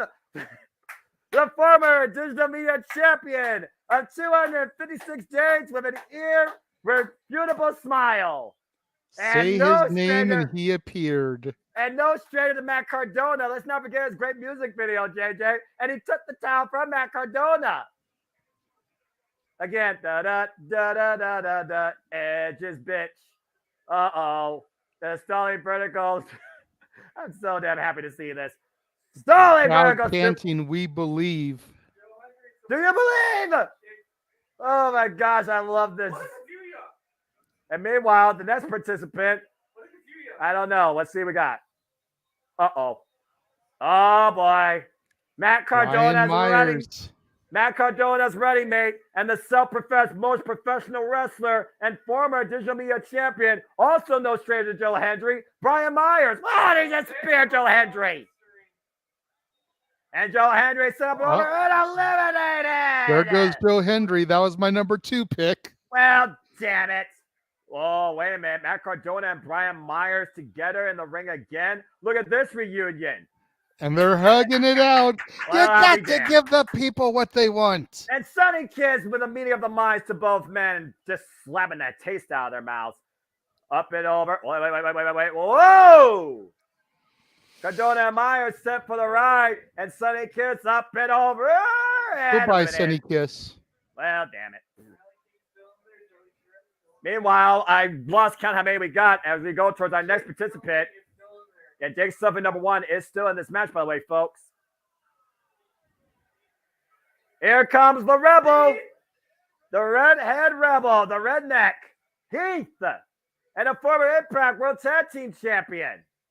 Also the guy that made sure Kenny King. Yeah, I mean, this is WWE all over again. Oh! I mean, look what you got here. Matt Cardona, Brian Myers, and Heath. It's a WWE reunion. And Bully Ray. Wake-up call. And Eric Young. That's that too. Wake-up call by Heath to Eric Young. Now Kenny King. Uh-oh. Oh, wait, Heath. No, you wouldn't hit a woman, would you? Oh, wake-up call to Kenny King. And another wake-up call. Everyone's getting woken up tonight. Evan Nessus should be performing. And there goes Heath. And never mind. Back to sleep. And Brian Myers eliminated Sam. Heath been eliminated as, again, this thing has gone all sorts of different ways. Major players making major moves in this match. No kidding. Who's next? Whoa! The Heavy Metal Rebel. From the Redneck Rebel to the Heavy Metal Rebel. You guessed it. Frankie Kazarian. Earlier this evening on the pre-show, his wife went into the Impact Wrestling Hall of Fame. Can he win this match? And very possible. Nice leg drop. Again, last year, Frank Kazarian won the X Division Championship against Speedball Mike Bailey. Boom! To challenge for the Impact World Championship at Overdrive, cashing in option C. So he's no stranger to using opportunity. Kazarian's tights inspired by Eddie Van Halen's guitar, the Frankenstrat. Whoa, whoop. And we almost plucked the strings of Matt Cardona's returns. He almost was eliminated. Kazarian throwing Still wobbling bombs. on the end. What Brian Myers? Oh! Big roster cut clothesline. Apologies if I call them Hawkins and Ryder by accident. You know what? It is what because I'm still not. Yeah. I know Cardona, but I'm still not like used to calling Hawkins Myers. Right. Well, are you used to calling Rich Swan? Well, that's all I know him as. So. Oh, the super kick. Former Impact World Champion. Oh man. Oh, just rocking Brian Myers. Hey, Brian Myers, can you handle this? Double Irish whip right now by Kazarian, and Rich Swan takes Matt Cardona off his feet. Now Rich Swan, a little bit of tag team assist. Nice hip toss there. Again, we also saw Kazarian and Rich Swan team up earlier this year. So they're no strangers to each other. I think there's respect amongst these two. Meanwhile, the countdown again to our next participant. And remember, number 20 is Dirty Dangle. I have no idea what number we're up to, though. Oh, the octopus. John Gresham, you were right. You predicted him as a surprise entrant with Jordan Grace being in there. Yeah, I'm about to say, this is a husband and wife duo now in this thing, which I find rather interesting. She's still in there, right? Yes, she is. She's there in that corner right there, yeah. It'd be interesting to see if they start trying to double team together. And also, JJ, Jonathan Gresham is one of the most pure athletes on the planet, but lately has been showing very unpure antics to try and get advantage after cheating to win against Speedo Mike Bear on Impact TV. And Jody Fred up on the apron, but not eliminated. Oop. Oh, shot to the midsection. That hurt. And pushed her off. Jody Fred eliminated. You could kind of tell that he has some hesitation there with it being a woman. Well, I mean, integrity. He just popped his wife in the ass. Okay, I don't know. I don't know if Jordan Grace is going to approve of that in the middle of a ring. Just saying. Oh, and here comes Dirty Dango. The final participant, Dirty Dango, escorted by Alpha Bravo and Oleg Prudius, a.k.a. Vladimir Kozlov. This stupid schmuck, this idiotic, no good, self-professed hate wrestling douchebag. The last person I thought I want to see come out as last is this walking boil. I barely recognize Kozlov. Jesus. And there goes Dango. Ha ha! By Jake Something, who's still in there at number 1. Hey, dude, Dango, what's his name? Get out of here, you idiot. That was my moment of the night. Oh, wait a minute. Prudius, though. Uh-oh, Prudius is going to clean house. I mean, Prudius is going to hit anything that moves. He's going to crush the competition. And Prudius is not a legal participant. What the hell? Just someone get some security out here. And now the referee is trying to get Prudius out of the ring. And security instead. Well, again, Dirty Dango was eliminated. Deal with it. Now security trying to escort these 3 out of the building. Get them out of the damn city. I think that was the fastest elimination I've ever seen in the Call Your Shot Gauntlet. He arrived, he entered, and he left. I think he just beat Santino Morella's record in WWE for a Rumble. Well, there goes Kazarian. Ah. And the major players, like you said, they have been on full display on the same page, and it has paid dividends, wiping out a lot of the field. We are down to Jordan Grace, Jonathan Gresham, Kylan King, Bully Ray, Rich Swann, Jake Something, Eric Young, major players, Matt Cardona, and Brian Myers. One of these men is going to get to call their shot for any title up to 1 year. I mean, can you imagine during Dango had this thing? What the hell? They might as well cancel this. I think Joey Swear would have been more believable than him. I can't believe I just said that. And Kylan King right now being worked over by the power couple, quite literally. Jordan Grace and Jonathan Gresham. Jonathan Gresham, one of the former Ring of Honor Pure Champions, one of the most pure athletes in the game. And Kylan King trying to double A Jordan Grace. I'm not sure how that's going to work. Jonathan Gresham trying to eliminate Rich Swann. Eric Young trapped in the corner with the major players. And I think Bully Ray is working over... I think Bully Ray is actually just in the corner by himself. And Jake Something up against the ropes. It's a who's who at this point, JJ. I don't know who's going to win this thing. One of my picks... It's your proverbial witch's brew. Yeah. All the ingredients are bubbling and boiling. It's just a matter of which one is going to come to the surface first. Rich Swann there goes eliminated Rich there. Swann. And again, my pick's still in there, by the way. Jake Something. My secondary pick is also still in there. Eric Young fighting back, though, against the major players. I did not expect to see Brian Cardona. EY was my number 1 pick, and he's still there, too. No, he's not. And Eric Young eliminated by Matt Cardona. Too soon. I mean, you know what? You jinxed yourself. You said it.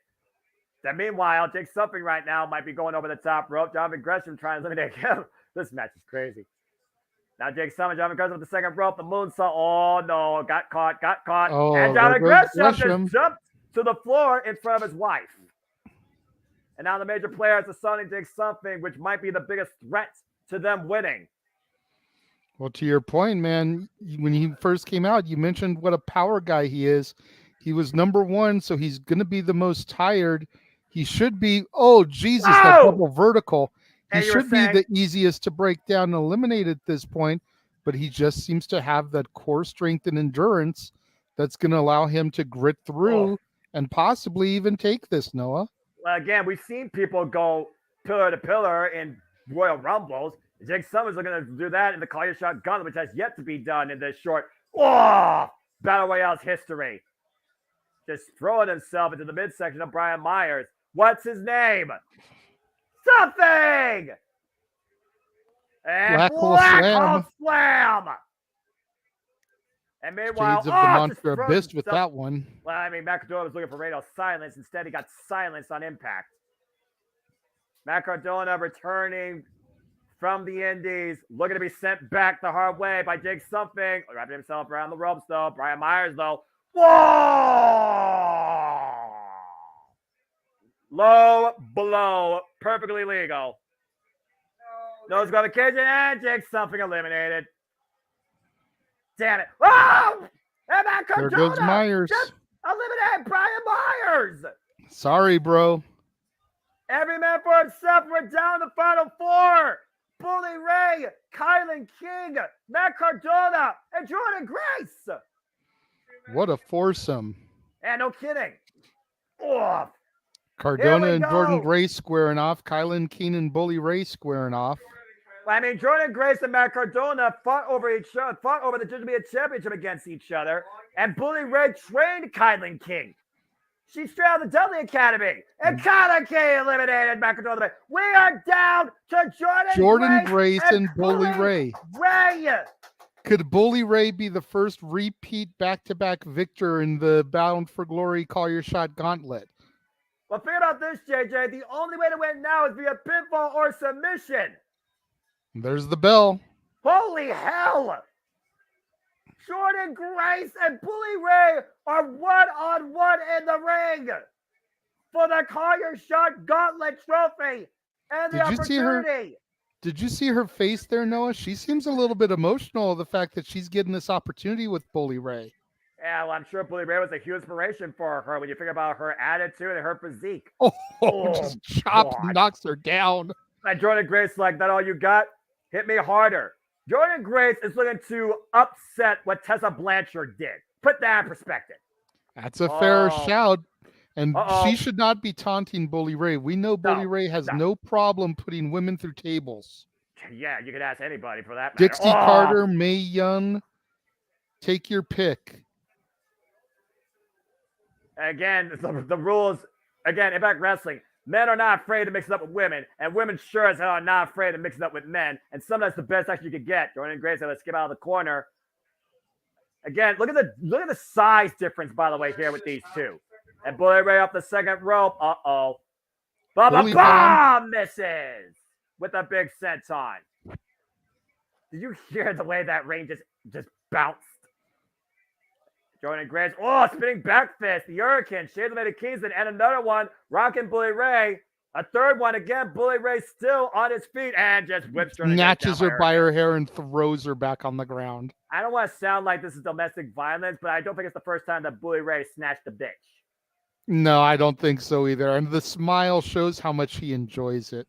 And Bully Ray with the elbow drop misses Jordan Grace. I think he's taking Jordan Grace a little lightly here. And again, there's spinning back fist. And a second, and a third, and a fourth this time.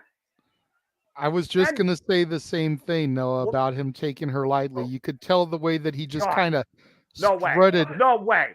Oh, my God. Grace Driver, cover. She did it. Jordan Grace did it. Jordan Grace did it.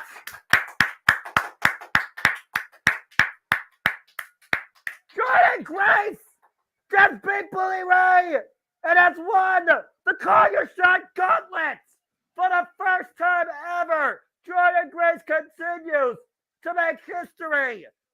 Wow! Holly, and you hear me, the Juggernaut delivers.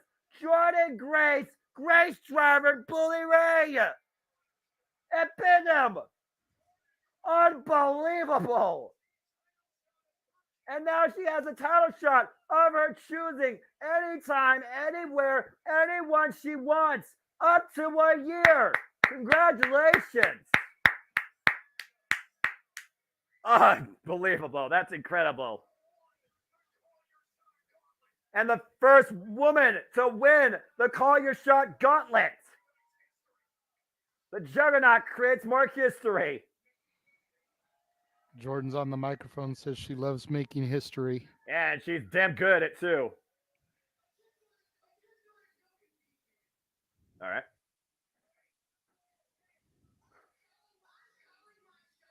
What? Oh. Okay. Called her And there shot you for have hard to it! kill. Whoever the Jordan champion is for Grace the Knockouts title has called her shot for the Knockouts World Championship at Hard to Kill, the first pay-per-view of Impact 2024. We now know our Knockouts World Championship challenger, but who will be on the opposite side as our competitor? If very likely one of these two women. Time to find out who leads up the Knockouts World Championship.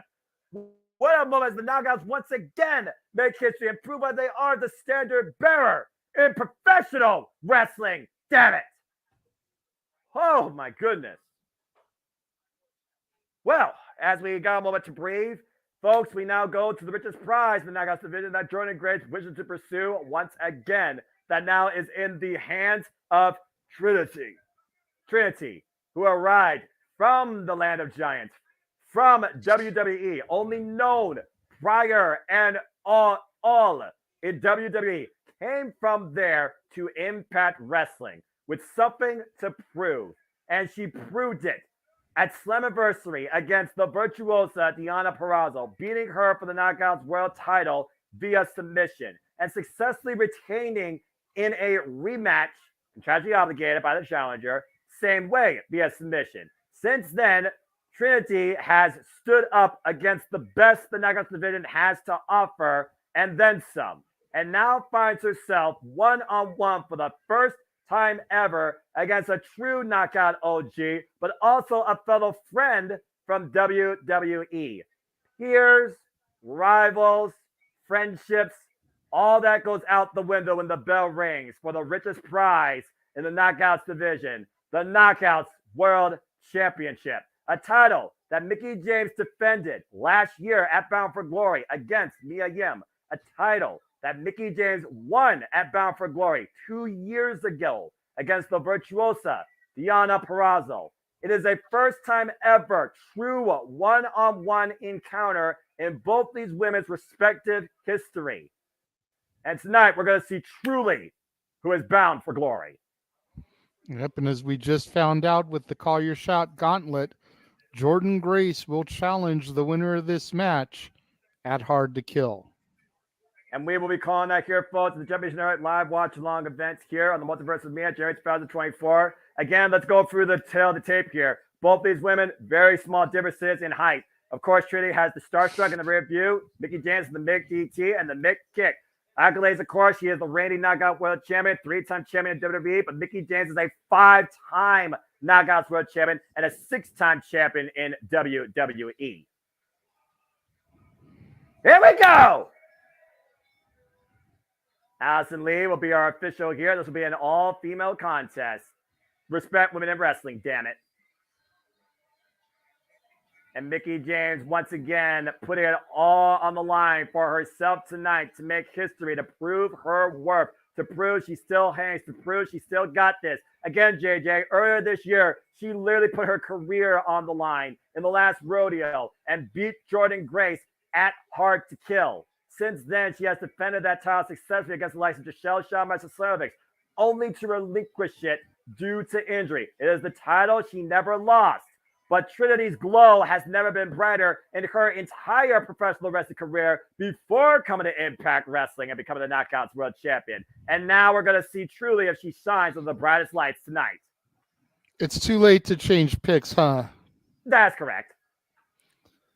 Because now that I know that Jordan Grace won the rematch, won the shot, now that you gave me the history of how Mickie defeated her at Hard to Kill, I'm thinking we're going to get a rematch at Hard to Kill next year, except the roles will be reversed and Mickie will be the champion going in and Jordan Grace will be the challenger. I'm going to be honest with you, JJ. You want to know what I did before we went on air tonight, despite how much we talked about her? Changed your pick? I changed it to Mickie James. You're a dick, Noah. Yeah. Hey, the bell hasn't run on this match yet. I should be able to change it. At 7:30, you know what? At 7:38 p.m. at 7:28 p.m. Eastern Standard Time, I changed it because something in me feels like Mickie James needs to finish out in Impact Wrestling, and she's not done tonight. Again, we had talked about the Knockouts division being the leaders, the trailblazers, the trendsetters for the better part of over a decade. First started back when Gail Kim first won the title, and her feud of Awesome Kong. Others that followed included but not limited to Taylor Wilde, Madison Rain, Angelina Love, Tara, and the future ones including Rosemary, Mia Yim, Brooke Tessmarker, ODB, and of course now from Beyond Purrazzo, Taya Valkyrie, Jordan Grace, the Bunny, Galley, Trinity. Let's go down to Dave Spencer for introductions. Allison Lee, David Spencer, and Allison Lee. Allison Lee's been sweating tonight. Good grief, the lights must be real. She's been busy tonight. So, oh man, this is the most important women's championship match this year. Mickie James always styling and profiling as only she can. Hardcore country, fine as wine. And Trinity has never looked brighter under these lights than the star of the Knockouts division with the Knockouts World Championship. I don't watch Impact enough to know if it's the most important women's match of the year, to your point. I would say probably the biggest one since Rhea versus Charlotte at Mania, though. I'll give you that, because that probably is the one match I will give WWE credit for, because it was that damn good. Bell rings were underway. This is for the Knockouts World Championship. Trinity defends. Mickie James challenges. Here we go. Again, friendship goes out the window. What are these two going to do now that the only thing that matters is who picks up the win? Who leads with the Knockouts World Championship? Good arm control here by Mickie James in the early going. Of course, Mickie James, you talk about her roots in Impact Wrestling and TNA under Raven in The Calling. Oh, nice drop out there by Trinity. The Gathering, yep. And again, excuse me, sorry. And of course, back Trinity, when she was still Alexis LeRae, still finding her footing in the world of pro wrestling. Exactly. Why Trinity came into WWE after being a cheerleader for a basketball team. Yep. Again, Continental Tap, stiff Continental Tap in the early going. And I know Trinity is not taking this lightly at all. I mean, there have been nothing but smiles up to the bell ring on both these ladies' faces. Now it all goes out the window. Now it just comes down to who truly wants it more. I mean, at this point, who has more to prove? Is it Trinity or is it Mickie James? That's a good point. I mean, I still think Trinity has the most to prove because she's still trying to show the world why her and Mercedes Vernado, Mercedes Moné, Sasha Banks, whatever you want to call her, walked out of the biggest wrestling company in the world last year. So I think Trinity maybe still has the most to prove because she's trying to show the world why they left, what these women could be. And she's doing that here at Impact as the Knockouts champion. And Mickie James looking to show it down. Meanwhile, Trinity looking for Starstruck, but Mickie James counter for her own submission. A head scissors here of sorts, and both women tied up in the middle of the ring. I'm not sure right now who has the dominant position. A good job by Mickie James scouting the Starstruck submission, that stretch that caused Beyond Purrazzo to tap out twice. See, both women here looking at each other, smiling, giving each other credit. How long is that going to last, though, until the women get desperate for a victory? And we all know how down and dirty and downright effing crazy Mickie James can get. She's not called hardcore country for no reason. And right now, and then you mentioned how Mickie James came in to TNA back in the day alongside Raven in the Gathering. Whoa. Trinity, of course, came in as one half of the Funkadactyls alongside Brodus Clay, who then became the NWA World Heavyweight Champion, who recently lost his title. And Cameron, unfortunately, had nothing. Cover 2. Ooh. So Trinity also has a similar history of coming in as a valet, a second, a member of a stable, if you will. Okay, that's a shot. Right?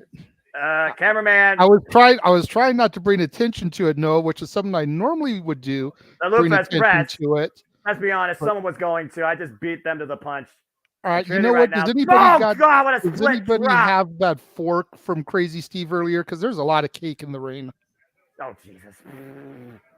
You know what? You brought attention to it. I'm taking it, and I'm going to leave it there. Yeah, leave it down. Leave it down right now for a 3 count almost. She's trying to pin Mickie James again. The shoulder up, the left shoulder, and the right shoulder. And like you said, both these women, they have had their early genesis as ballets. They were not the center of attention. They made themselves the center of attention. But Trinity took a whole damn lot longer to get to that point versus Mickie James. Absolutely. Mickie James off the ropes. Whoa, nice. Trinity able to slip down. Nice mule kick there. Kick the midsection. Meanwhile, Mickie James with the follow kick. Trinity taking off her feet. Mickie James with the follow off the cover. Hook on the leg. And a 2 count only. Whoa.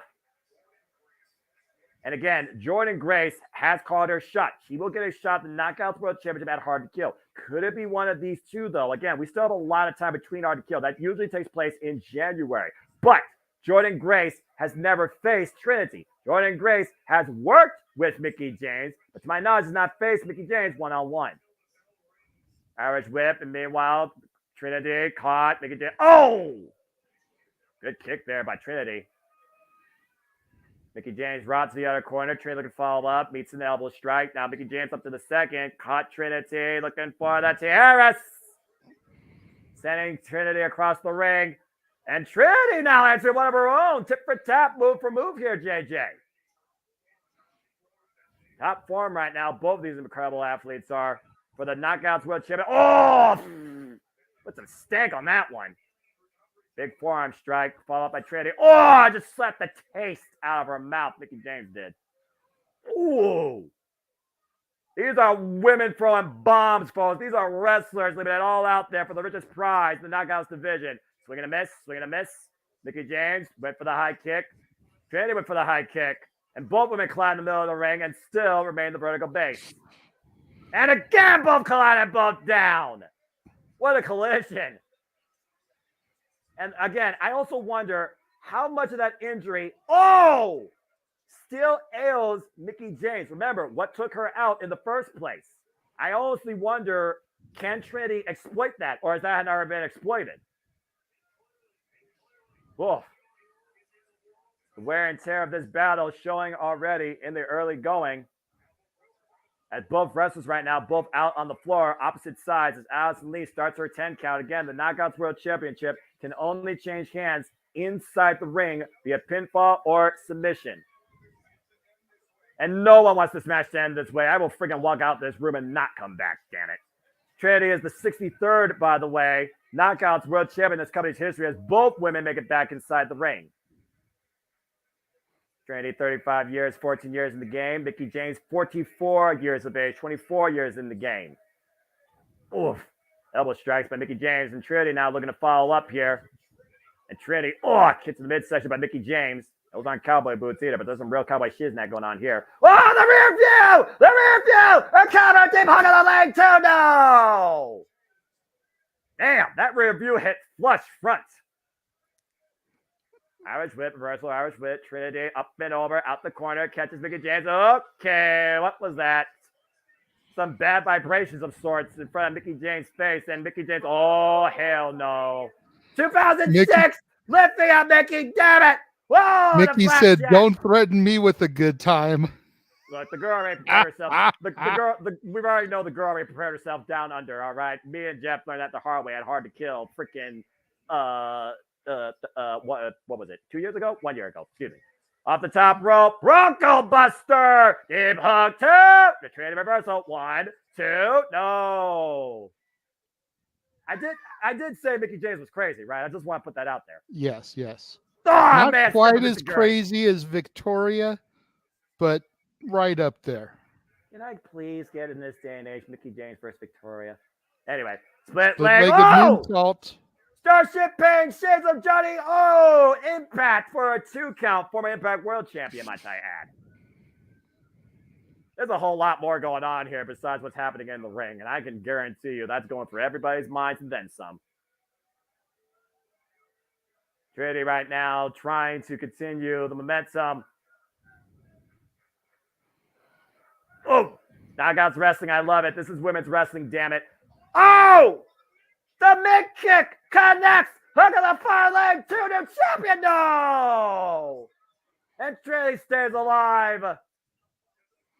Want to welcome Mansfield to the chat. Just got in after a 14-hour day. And I also want to report that apparently Datilla's sister did come over after all, so there will be no more Nola. You guys are stuck with me for the remainder of the show. All good, Datilla. We'll see you around. Meanwhile, Okana roll by Trinity, reversal by Mickey. Meanwhile, double underhook. Power bomb! And there's a roll up too. No. And the head, look at the body scissors here by Trinity. Trapping Mickey James. Reversal again. The roll up cover. 2 referee position. 2 count only. The referee focusing on the shoulders, by the way, not the, And again, reversal. 2. Whoa. It's the cameraman's job to focus on the other. Yeah, well, let's focus on one cover. 2. And again, disorienting Mickey James with a kind of like a gator roll of sorts. But from the body section, the way that she's able to trap the waist with the body scissors, forcing all the air out of Mickey James' lungs on those kickouts, JJ. Very smart by the champion. And meanwhile, Trinity looking for the run-in. Mickey James countered it, though. Mickey James now going to the second rope, hooking Trinity up. Looking for a big McDT! Can she capitalize, Noah? It's a cover. Do we have a new Knockouts World Champion? No! Nope. Only 2. And somehow Trinity finds a way to survive. And this is the point now where Mickey James is probably questioning herself and might need to go back to 2006 antics to come out with the title. Because that was not enough. And that is using her ace in the hole, JJ. And now Knockouts World Championship still on the line here. Trinity on the apron. Mickey James trying to bring her in the hard way, though. Trinity, though, up and over. Whoa. I think Trinity was going for the X Factor, but Mickey James scouted it and was able to counter it. Might have had a bad landing there. And Trinity, deep roll, cover, too. Ooh. I'm not sure if Trinity may have, hurt her tailbone or tweaked an ankle there. That was an awkward landing. Nice kick there, though. Big high kick, though, by Trinity. Connects Mickey James. Legs are still working. Reversal. Trinity now hooked in the ropes again. Oof. And the rope thrusted in the midsection of Trinity. Now Mickey James. What the hell? Oh! Nice face driver there. That was like a heat seeker. Shades of Maxwell Jacob Freeman, MJF. I mean, sometimes you got to go beyond your own repertoire if you're going to win. How far are you willing to go to be champion? Whether you're champion or challenger. And Trinity seems to be down, to your point, JJ, because Mickey James drove her on her head. I mean, if she can't continue, that would be considered a forfeit. Yeah. And again, this is where you got to put friendship behind you. What's more important, your friendship or the title? McDT no, counter. Trinity counters it. It drives her knees into the mat. Now Trinity, though, the head scissors. Oh! Buster of her own. Low head scissors, DDT, deep roll out too, reversal, and a starstruck. The submission, now at the ring. Will Mickey James tap? Will Mickey James tap? Mickey has nowhere to go here. On the shoulders, on the neck, deep, roll up too. And Trinity able to reverse the pressure, maintain the hold, now turn the leg over the carotid artery. Mickey James is trapped. And that's it. That's it. Trinity has done it. Trinity has submitted her friend Mickey James. Trinity is still Knockouts World Champion. And immediately break down emotion. What those two just did for the first time ever against each other in an Impact Wrestling ring means so much more than a championship. And Trinity once again proves to herself she arrived and made the right decision and put the belt on herself and capitalized. And Mickey James can only show love and respect for that tonight. And whether or not that was Mickey James' farewell or ushering in a new era for the Knockouts division, I'm simply going to say thank you, Mickey, and congratulations to Trinity. The 5-time Knockouts World Champion denied as Trinity rises high to the occasion tonight and glows the brightest at Bound for Glory. Trinity is still your Knockouts World Champion. And Mickie James has a lot of thinking to do now, as she may not be bound for glory, but she very well may be bound for a different journey. Thank you, Mickie James. Congratulations, Trinity. Well fought by both these incredible athletes. Wow. Well. Hell of a match, Noah. Hell of a match. Trinity once again shines brightest under the beautiful neon lights, not only of her gear, but Bound for Glory, Impact Wrestling's premier pay-per-view of the year tonight. As we go backstage to Gia Miller. Oh. Let's go ahead and go backstage to Moose here. Oh. Remember, he's got that briefcase for an Impact World Championship match anytime he wants. Oh, boy. Oh.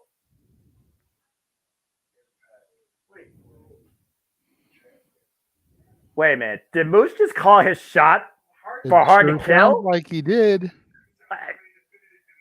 So, I guess he's using the Feast of Fire briefcase the same way as Jordan Grace used to call your shot. Both these incredible athletes want to capitalize at Impact Wrestling's first premier preview of 2024. Hard to Kill. And again, Moose is eyeing the richest prize in this company's history, the Impact World Championship. Again, Alex Shelley is trying to prove he is not transitional, not just to Josh Alexander, but to himself. And he is the rightful leader of this generation. Why Josh Alexander, he truly is out to prove why, again, he has and always will be Impact Wrestling's Iron Man. Ladies and gentlemen, the Multiverse Media has been an absolutely phenomenal pay-per-view, once again, courtesy of Impact Wrestling. Do not sleep on this company, damn it. Wake up, join it for $1 on YouTube, and start watching the shows. Support the best women's division in the industry. Support the up-and-coming rising stars of Impact Wrestling. And it's now time for our main event and the richest prize that this company has. Alex Shelley defends the Impact World Championship against Josh Alexander. Again, Josh Alexander, he won this title at Bound for Glory against Christian Cage and lost it immediately to Moose, who called his shot the same night. Went on a 6-month journey to Rebellion in 2022 to beat Moose for that title, and went on to become the longest reigning Impact World Champion in this company's history, outlasting everybody in and out of Impact, included but not limited to the very man he faces tonight, Alex Shelley, alongside Tomoyoshi E, Speedball Mike Bailey, Bully Ray, Rich Swann, Eric Young, Joe Doering, Kenta, just to name a few. And as he was finally on a collision course to face Steve Macklin, who was on a 1-year obsession to win this title and beat Josh Alexander, Josh's body gave up on him, and he required tricep surgery, a surgery that was supposed to put him out for pretty much the whole year. He said, fuck that. And he came back at Slammiversary. Meanwhile, the vacated title was won by Steve Macklin at Rebellion against Kushida. And Steve Macklin lost it to Alex Shelley at Against All Odds in June, right here in Ohio. Alex Shelley, who is a 20-year vet who put it out all on himself, at one point took hiatus from wrestling and almost basically kissed it goodbye, has proven to himself he still belongs and is still paving his own way as he always has. Why he's led a path for the likes of Josh Alexander, Kazuchika Okada, many greats in and out of the industry. Alex Shelley is out to prove once and for all he has and always been superior to anybody else in Impact Wrestling history. He did it his own way. He is the leader of his generation, and he is not transitional. And that's what brings us here tonight in our Bound for Glory main event. Look at the tail of the tape. There's a slight weight differential where Josh Alexander has the advantage along with height. Josh Alexander has the C4 spike and ankle lock, while Alex Shelley has the Border City stretch and the shell shot. Alex Shelley is a reigning Impact World Champion, 3-time tag champion, 1-time X Division champion. And Josh Alexander had 16 Impact World title defenses, the most all-time in a single reign, and is the longest reigning Impact World Champion. It all comes down to this. Oh boy. JJ, are you ready? I am ready, sir. The question is Alex Shelley ready to try and overcome the one individual, the one obstacle, the one competitor he has yet to beat? Josh Alexander. Again, Josh Alexander for nearly a year, 300 and approximately 40 days, 27 total defenses all over the world, 16 alone in Impact Wrestling. The 36-year-old, 18-year veteran who worked his way up through the ranks in Impact Wrestling, longest reigning Impact World Tag Team Champion with the North, All Ego Ethan Page, former X Division champion, now looking to become a 3-time Impact World Champion. And speaking of which, established in 2002, Detroit-powered Alex Shelley, the Impact World Champion with a slightly, I would think, fragile demeanor, putting all the pressure on himself, but can he deliver? Can he thrive under it? Alex Shelley, who's been the Impact World Champion now for 135 days, successfully defending against Nick Aldis, Steve Maclin, and Hiroshi Tanahashi, now finds himself 100% against Josh Alexander. Both men may be 100% physically, but I gotta wonder if Alex Shelley is 100% mentally. And that might be the one tool Josh Alexander needs to beat him once again. Again, Josh already has beaten him. Alex has not. But both men have grown and evolved since last year's emergence. Let's go down to introductions for our main event. Again, we talked about it a little bit on Simply Predicting. I think Shelley's going to be able to pull this through because the match everybody wants to see is Sabin versus Shelley. You got to get through Alexander to get to Sabin versus Shelley. Daniel Spencer will be our official for this match. And friendly reminder to the chat, if you want to dictate the conversation, super chat. It's as simple as that. As we get ready for the main event here of Bound for Glory.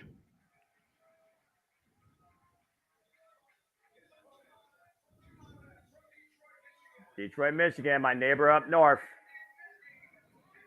As I'm right by the borderline, ironically enough. Alex Shelley, the 58th Impact World Champion in this company's history.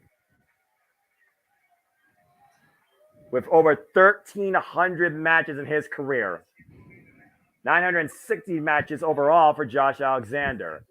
We are talking about a title that follows the leniency of Bobby Roode, Samoa Joe, Sting, AJ Styles, and of course, Kurt Angle. Could Shelley have just kissed the title goodbye? So he handed it to the ref there. It was a first time ever matchup a little bit over a year ago at Emergence. These two squared off for the first time. A fan and a trailblazer. The whole No different rings, and here we go. Buckle up, folks. This is going to be a long one.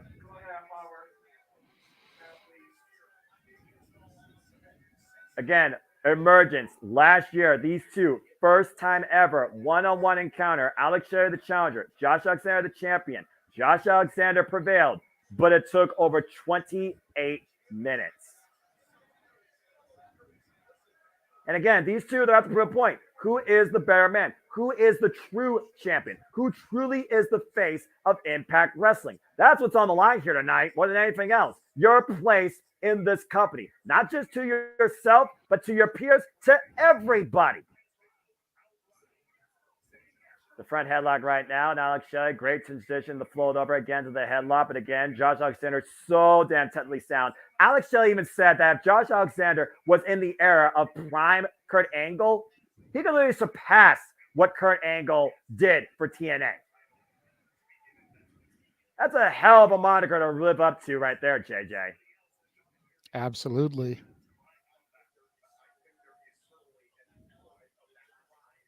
Again, pride before the fall, as many like to say here. I just wonder if pride's going to be put behind Alex Shelley tonight, or is that what he's going to use to his advantage? Alex Shelley even says even he doesn't know what he needs to do, but he knows he has to do something different to beat Josh Alexander and prove more than anybody himself he is not a transitional champion. Again, Josh Alexander never lost the title, relinquished due to injury. Josh Alexander was seemingly the unstoppable, constant workforce of the wrestling industry. Again, Alex Shelley driving Josh Alexander's left arm, and of course that is the surgery repaired torn tricep arm trapped in the ropes. Alex Shelley already exploiting a possible vulnerable target. That possibly was even further exaggerated with Josh Alexander's return match against Steve Macklin that he won at Victory Road. And that was the first ever one-on-one encounter between Josh Alexander and Steve Macklin. Nice drop down by Alex Shelley. Off the ropes. Double underhook. Let him on the C4 spike. Whoa! Shell shot counter. Whoop. Both men going for the kill shot early, quite literally. And Alex Shelley once again trapping that arm. Meanwhile, Josh Alexander picking the ankle for ankle lock. Alex Shelley missed the ropes. Stalemate in the early going. Tit for tat. Move for move. Once again with these two. Whoa. Wouldn't expect anything less, Noah. Yeah, but there's an added pressure now that Alex Shelley comes in here as champion, not challenger. It's not enough for him to beat Josh Alexander. It's got to weigh more on him to prove he is the true champion. He can outdo what Josh Alexander started. And again, right now we are working on the champion's time. Title can only change hands via pinfall submission inside the ring. And Alex Shelley knows that. But again, Alex Shelley made sure that Josh Alexander would come in here with no excuse. No, excuses at all. No unforeseen circumstances. No vulnerabilities. No injuries. He wants to beat Josh Alexander at 100% because he wants to leave no doubt in his mind that he truly is deserving to be Impact World Champion. I mean, again, if Josh Alexander didn't get injured, will we see Alex Shelley getting another opportunity for the world title? That's a fair point. I mean, Alex Shelley is definitely deserving of the opportunity, but you're right. I don't know if we would have seen that opportunity for him was there not the injury. And who knows if Alexander would have been dethroned for the title by this point if he hadn't got injured. Exactly. Oh, look, he's going for the C4 spike again, trying to hook him up, double underhook. And again, Alex Shelley grounds himself, preventing Josh Alexander elevate his body weight. Smart strategy by Alex Shelley here. And walking weapon again. Alex Shelley once again working over that surgery repaired arm. Oh, and hyperextending it with that up kick. Might have popped something out of the shoulder.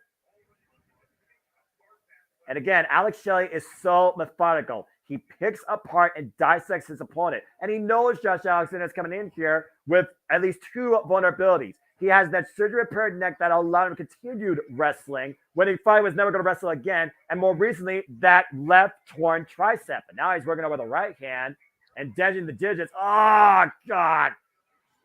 Joint manipulation on full display here right now. Yeah, every time I see that, I think about Pete Dunne. Yeah, Pete Dunne, I know, is very pleased with this, no doubt. Again, you're looking at a methodical education of joint manipulation. Curse of Alex Shelley. Here's a roller. Ooh. And a kick out. Recover, excuse me. Not really a roll up, but more just a reversal of pressure. Whoa. And Alex Shelley again. I wonder if the pressure is maybe too much for him. Almost putting his hands on the official.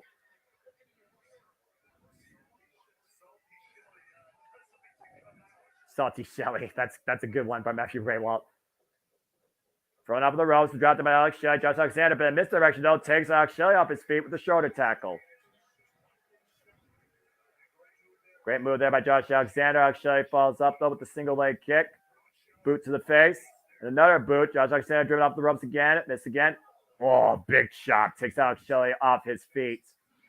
Just Alexander taunting Shelley to get up. Again, Josh Alexander has been going at this for 18 years. He has always tested himself. He never took a day off. And when people thought he was never going to do this again, he said, watch me. Alex Shelley and Josh Alexander just squaring off right now, throwing bombs in the middle of the ring. And Alex Shelley right now asking for more. I'm not sure if he can win the striking exchange, though. I would consider Josh Alexander the better position here because of the fact he can push more of his body weight forward with those strikes as he's using the right arm, not the left. Alex Shelley, the great combination here. Oh, and again, forcing Josh to block the left arm and furthering a possible injury. Right to the side of the arm. A little bit of pins and needles there. And to be fair, Alex Shelley has had his own fair share of injuries as well during his career. I'm not going to say that Alex Shelley is bulletproof. That's for damn sure. Right. Alex Shelley, again, who took time away from wrestling, was wondering, again, if he needed this anymore. What a boot! But he said himself, wrestling for him is not an obligation. It is a gift. It's the greatest gift he has. But sometimes the greatest thing you have could be your worst enemy. That's a fair assessment there. Shot there by Josh Alexander, looking for... Ooh, nice backbreaker. Big backbreaker, cover lateral press. Shoulders down for a 1 count. Again, we're going to go deep into the well with these two here. I guarantee you that. You see the knee driven into the spine of Alex Shelley, both arms extended backwards. Alex Shelley is well aware of this position, though. Again, we've also seen Josh Alexander and Alex Shelley involved in multi-person tag matches. In fact, the Boys of Machine Guns and Josh Alexander recently went to New Japan Pro Wrestling, Destruction Miyagoku, and challenged Kazuchika Okada, Hiroshi Tanahashi, and Tomoyasu Ii for the 6-man Overweight Championships. And due to miscommunication with Josh Alexander and Alex Shelley, many believe that's the reason why they lost that match. And Alex Shelley got pinned by Hiroshi Tanahashi on a stomp to the arm and hand on the apron. And Josh Alexander dropped Shelley jaw first on the apron, a little bit of receipt for his troubles. It's a hell of a trio there. Freaking Okada, Tanahashi, and Ishii. Oof. Yeah, they are the unstoppable trio right now and our current 6-man never openweight tag team champions. And they will be defending those titles against TMDK's Zack Sabre Jr., Shane Hayes, and Mikey Nichols soon enough. Stay tuned for more on that, courtesy of Impact's partnership with New Japan Pro Wrestling, as they always hype them up as well. And I guarantee you, Will Ospreay is not going to be a one-off. Anyway, we're focusing on these two right now. Josh Alexander. Oh! Golly. That left arm driven up and around the steel ring post. And again, Shelley knows he has a 10 count. But would Shelley actually take a count out here? Is that enough proof for himself to say that he can be better than the walking weapon? Oof. And again, I don't know. I mean, Shelley may feel that he outsmarted Alexander with the count out, but I think deep down in his gut, he'll feel like he still has something to prove.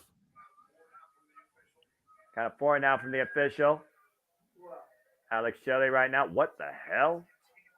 Is it continuing to punch? Oh, my Lord. Oh, no. Maybe trying to tear his muscle there, Noah. He's tearing the muscles and the tendons in the upper arm across that exposed steel ring post hook.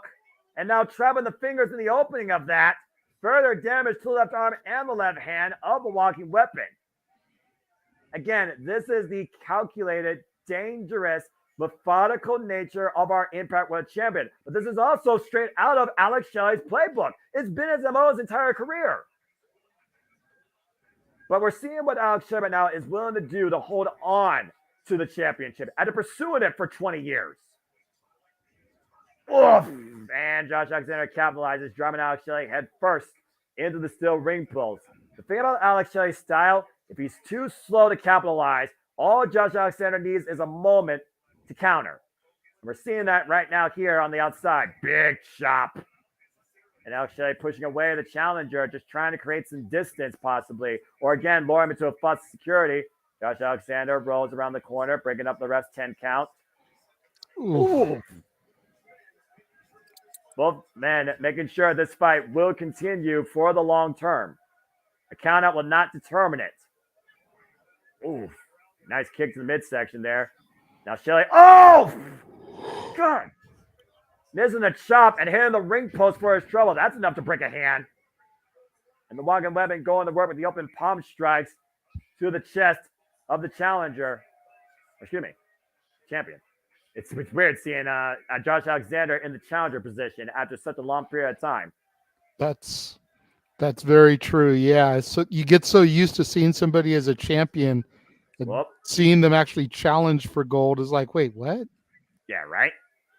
Oh, smashing the leg across the ring apron, the left leg, and now further exaggerating the legs around the ring post. What's he looking for here? And maybe a modified figure four leg lock wrapped around the steel ring post. Oh my word! Imagine the pain that Alex Shelley's in. A shout out to the all-time greats, Ric Flair or Bret the Hitman Hart if you want to keep it Canadian. Twisting the knees and the ankles and all the ligaments around the steel ring post and still has no give. Again, you only can use that to a 5 count though, but damage definitely ensued there to Alex Shelley. Meanwhile, trying to drop in face first, second turnbuckle. Josh Alexander denies it though, looking for a German suplex. Meanwhile, Alex Shelley, takes the turnbuckle pad off, or excuse me, the covering off the turnbuckle pad, but now is being sent for a ride. And we know Josh Alexander is a suplex machine, maybe even more than Kurt Angle. Oh, and the left arm again, exploited by the champion, Alex Shelley. The angst in Josh Alexander's face. Oh, you see Alexander, they'll pull him through. Oh, overhead palm strike and a step of Seguri to the upper left arm, finally building distance between him and the challenger, between the challenger and the champion. Good deliberate shot right there by Alex Shelley. And again, Alex Shelley right now, those legs worked over. You know Josh Alexander is setting himself up for an ankle lock. Up and around and down. And he's looking for it. Point City stretch applied. But Josh Alexander's long height and length finds its way to the ropes immediately. And Shelley relinquished the hold immediately too, which I'm quite surprised he didn't use the 5 count to his advantage, but also maintains wrist control. Keep your championship close and your challenger even closer, I guess. Don't give him a moment to breathe. No, definitely. You see the determination in Alex Shelley's eyes. Alexander finally breaking that hold. Meanwhile, up in the fireman's carry. And Shelley. Oh, wait a minute. No way. Shell shot, counter. Meanwhile, looking for maybe Rainbow. Oh! Caught with a DDT. Both men down and really quickly while there's this little lull in the action. Make sure everyone stays tuned immediately following this as we have our Haunted Hangman game night prior to our traditional open mic night festivities. It will be a second stream, so just keep your eyes peeled in YouTube for the next video as soon as the main event is over.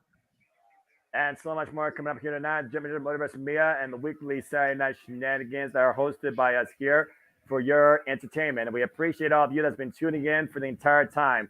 Meanwhile, straitjacket hold by Alex Shelley, bringing Josh Alexander down to his knees. And now further exaggerating the muscles in both arms of the challenger and driving his knee into the lower spine. And again, think about the way he is twisting that left arm in particular. Oh, bringing it down to a backstabber of sorts. Alex Shelley has literally paved a way, done things his own way for over 20 years. He is not somebody you compare someone else to. He is a mold of his own creation. And that's why he holds himself to such a high standard.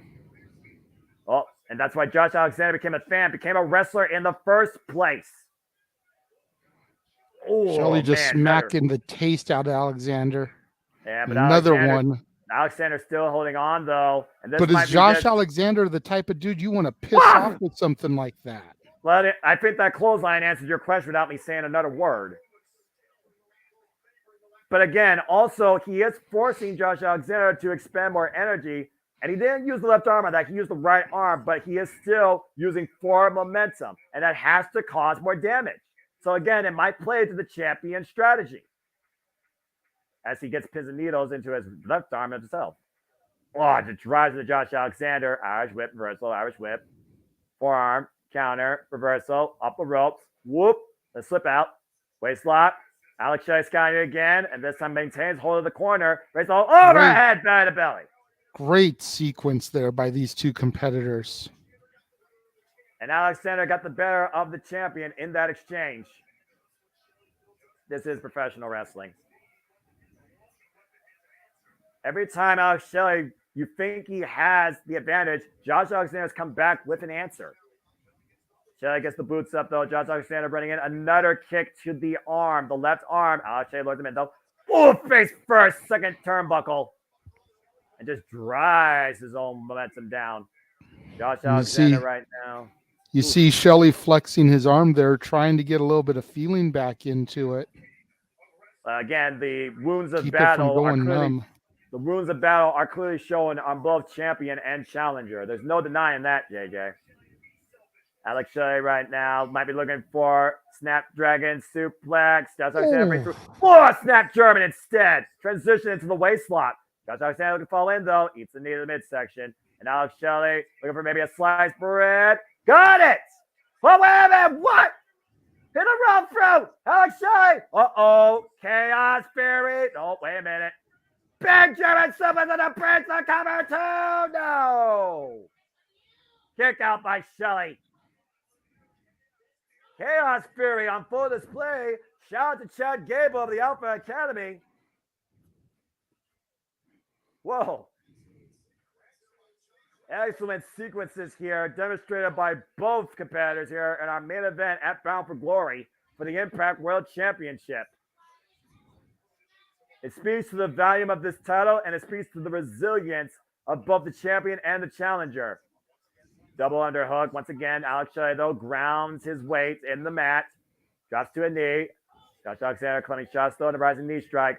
Looking for the C4 spike again. And Alex Shelley right now trying to tie himself inside the ropes. Preventing every way possible. Great ring awareness, able to get over to that rope. Dragon Screw gave him a little bit of a cup check there, but great awareness to get to that rope. Having to get a little bit of a break there. Yeah, but instead of getting a break, he might have gotten a shattered leg. Dragon Screw leg grip always has to suck. And Josh Alexander looking for the Alex Shelley scouted at the crossbody. Meanwhile, Shell Shock into the barricade of sorts. Yeah, and those are not the soft barricades. Those are the hard metal guardrails. Those suck. And now Shelley looking for a sliced bread on the floor. And he gets it on the outside, but drives his own head into the back of that barricade. Good Lord. I still instinctively call that the acid drop. Because that's what Spike Dudley called it in ECW. That's fair. Maybe Spike Dudley took it from Alex Shelley. Count of 4 here. Shelley right now, again, the champion. He can maintain his hold on the title via count out. But again, Alex Shelley, to your point earlier, JJ, he doesn't want to do that. He brings Josh back inside while he's hobbling on one leg. Up to 9. And Shelley does break the count. But the referee, again, though, admonishing him to bring him back inside the ring. But Alex Shelley might be looking for a high-risk move here. And on a bad wing, I'm not sure if that's wise. Can he actually maintain his balance? Can he hit it? Splash connects. Splash! Shares of everything! Cover 2! No! Oh, wait a minute! Porter stretch transition! Immediately! The immediate consistency of Alex Shelley. Oh, boy! Covered by Josh Alexander for a 2 count. And transition into the ankle lock. And that was the Dragon Screw leg. The lower half of Alex Shelley has definitely been compromised this match, and Josh Alexander is fully trying to exploit it. But Alex Shelley again able to reverse the pressure. Now looking for an ankle pick of his own. Had enough of that. Oh, trying to step through, but again, twisting the ankle. Josh Alexander from the vertical. And now looking for a knee bar of sorts. And again, Alex Shelley with enough to take advantage again, just wailing away at Josh Alexander, doing anything possible to relinquish the hold. Smacks the headgear off him. Jeez. Of course, that protective headgear, just like a mouth guard, it helps prevent a knockout. Off. And Shelley right now, kick to the spine with a bad leg as he's still trying to get feeling back in it. We got a bad arm on Josh Alexander and a bad leg on Alex Shelley here. Both have torn each other apart, literally, physically, JJ. Uh-oh. Trapping the arms, and again, Alex Shelley able to capitalize. Josh driven down to his knees. Shelley, ooh, good kick. Meanwhile, oh, God, he's a ripcord elbow. Alexander, though, back elbow strike. Big forearm sure of his own. Oh, the straight right. Just rocked Shelley. And now finally might be looking to hook him up. C-first spike, counter by Shelley. Super kick denied. Josh Alexander, though, got him hooked. Almost got him. The C-first spike again denied. Meanwhile, show shot. Counter again. Back elbow strike. Meanwhile, hooked again. Alex Shelley show shot denied. Waist lock again. Back elbow strike again by Shelley. Tip and tap movement counter. Show shot connects. Can he capitalize, though, Noah? He's got to get the pinfall. Shelley can't believe he just did that. Shelley literally can't believe he just did that. Shelley has to know he's in the driver's seat. Shelley has to capitalize to your point. Oh, big kick. Looking for the exclamation point. Looking for the final note in this. Shell shock again. Cover. Is enough here. 2. Did it. Alex Shelley did it. Alex Shelley finally able to silence the critics, and he retains himself. the Impact World Heavyweight Championship, pinning Josh Alexander after two shell shocks. And those shell shocks, by the way, JJ, were on the exposed head. That headgear was no longer in play, which added more to the impact. Alex Shelley just told himself and everybody, transitional be damned. I am the Impact World Champion now and going, bitch. Look at this again. That shell shock on the top of the Chrome Dome to freaking Josh Alexander. Mounting position, pin the shoulders down. Alex Shelley just beat the former longest reigning Impact World Champion. Alex Shelley retains tonight at Bound for Glory. There is no doubt that Alex Shelley is our champion and is the face of Impact Wrestling. And Josh Alexander back at the vertical base. Will we get show of respect here from a former fan and maybe a possible still friend and an incredible challenger? Again, Josh Alexander never doubted Alex Shelley. But Alex Shelley, I think it was safe to say he was doubting himself. You see that embrace there. Oh, wow. Bending the knee. I mean, yeah, you should definitely shake his hand. I mean, I would. Yeah. That is what you call respect, ladies and gentlemen. Absolutely. That's Impact Wrestling. Wow. Alexander strapping the championship around the waist of Alex Shelley. From one era to another, from one great champion that once was to the champion that is now, Alex Shelley is the Impact World Champion and is the face, the measuring stick of Impact Wrestling on one of the greatest nights in this company's history, where many men and women were on a journey, including you all with us the entire time. We thank you all for tuning in to the 19th annual Bound for Glory. For the Renegade Wrestling, JJ Williams. What is this? Hold the phone. What? Oh. It looks like we're getting a bit of a hype package here. Possibly. Hold the phone. Macklin, Grace. I know Impact loves to do this type of stuff at the end of their shows. Speedball Mike Bailey. Trinity. Tonight we saw who is truly willing to live or die. Alex Shelley, of course, still our Impact World Champion. And, of course, Moose, who has officially called his shot for Hard to Kill. Again, they are the ones that you may have thought were just left in the dark. They are the ones that are in. That's Rosemary. Rosemary, yes! Okay. And the Shell Shaw. What is this about? I don't know. I knew that Impact Wrestling was going to go through changes following tonight. Is that Kazarian? Yeah, that's Kazarian. Wait, what's the box? I don't know what's the box. This is Is that the box from Bound for Glory last year? Yes, I think so. That might be the box from Bound for Glory last year. No. Anniversary. Well, what I'm seeing here is the entire Impact Wrestling roster in a unique vignette. I know I'm Impact wondering if Wrestling this is a hard to kill promo because it's definitely giving off like horror movie vibes. Well, I mean, again, like you said, Hard to Kill last time was literally on Friday the 13th.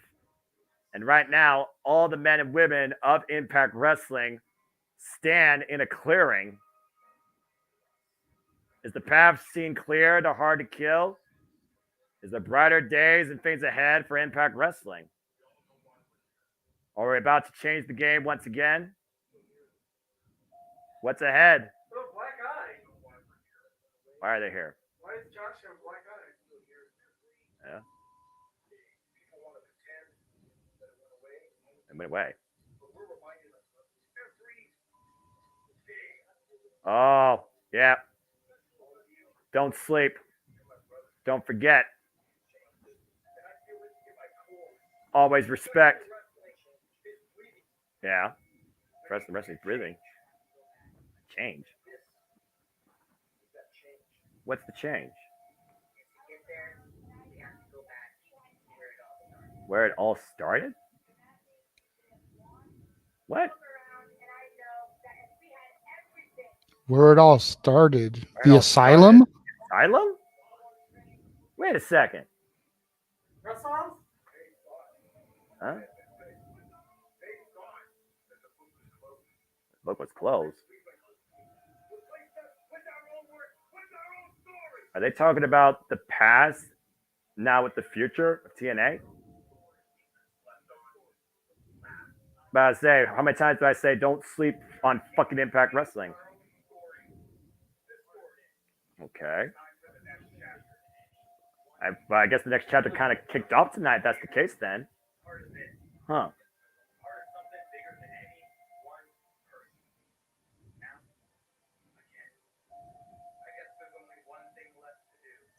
What's left to do? Open the box? Usher in the next generation of Impact Wrestling? TNA? Total nonstop action? Wait, what the fuck is happening Are they here? going back to the TNA name? What TNA once created that turned into Impact Wrestling is going back to its roots? Yes. Ladies and gentlemen, welcome back to the TNA return Wrestling of Hard to TNA. We're back. And TNA Wrestling takes center stage, Hard to Kill, January 13th. But until then, as TNA lives again, Impact Wrestling continues to thrive as we bid you all a fine adieu from Impact Wrestling, and we soon will say hello to TNA once again takes the airways. TNA is back, bitches! Hell yeah. And we are back! TNA! TNA! TNA!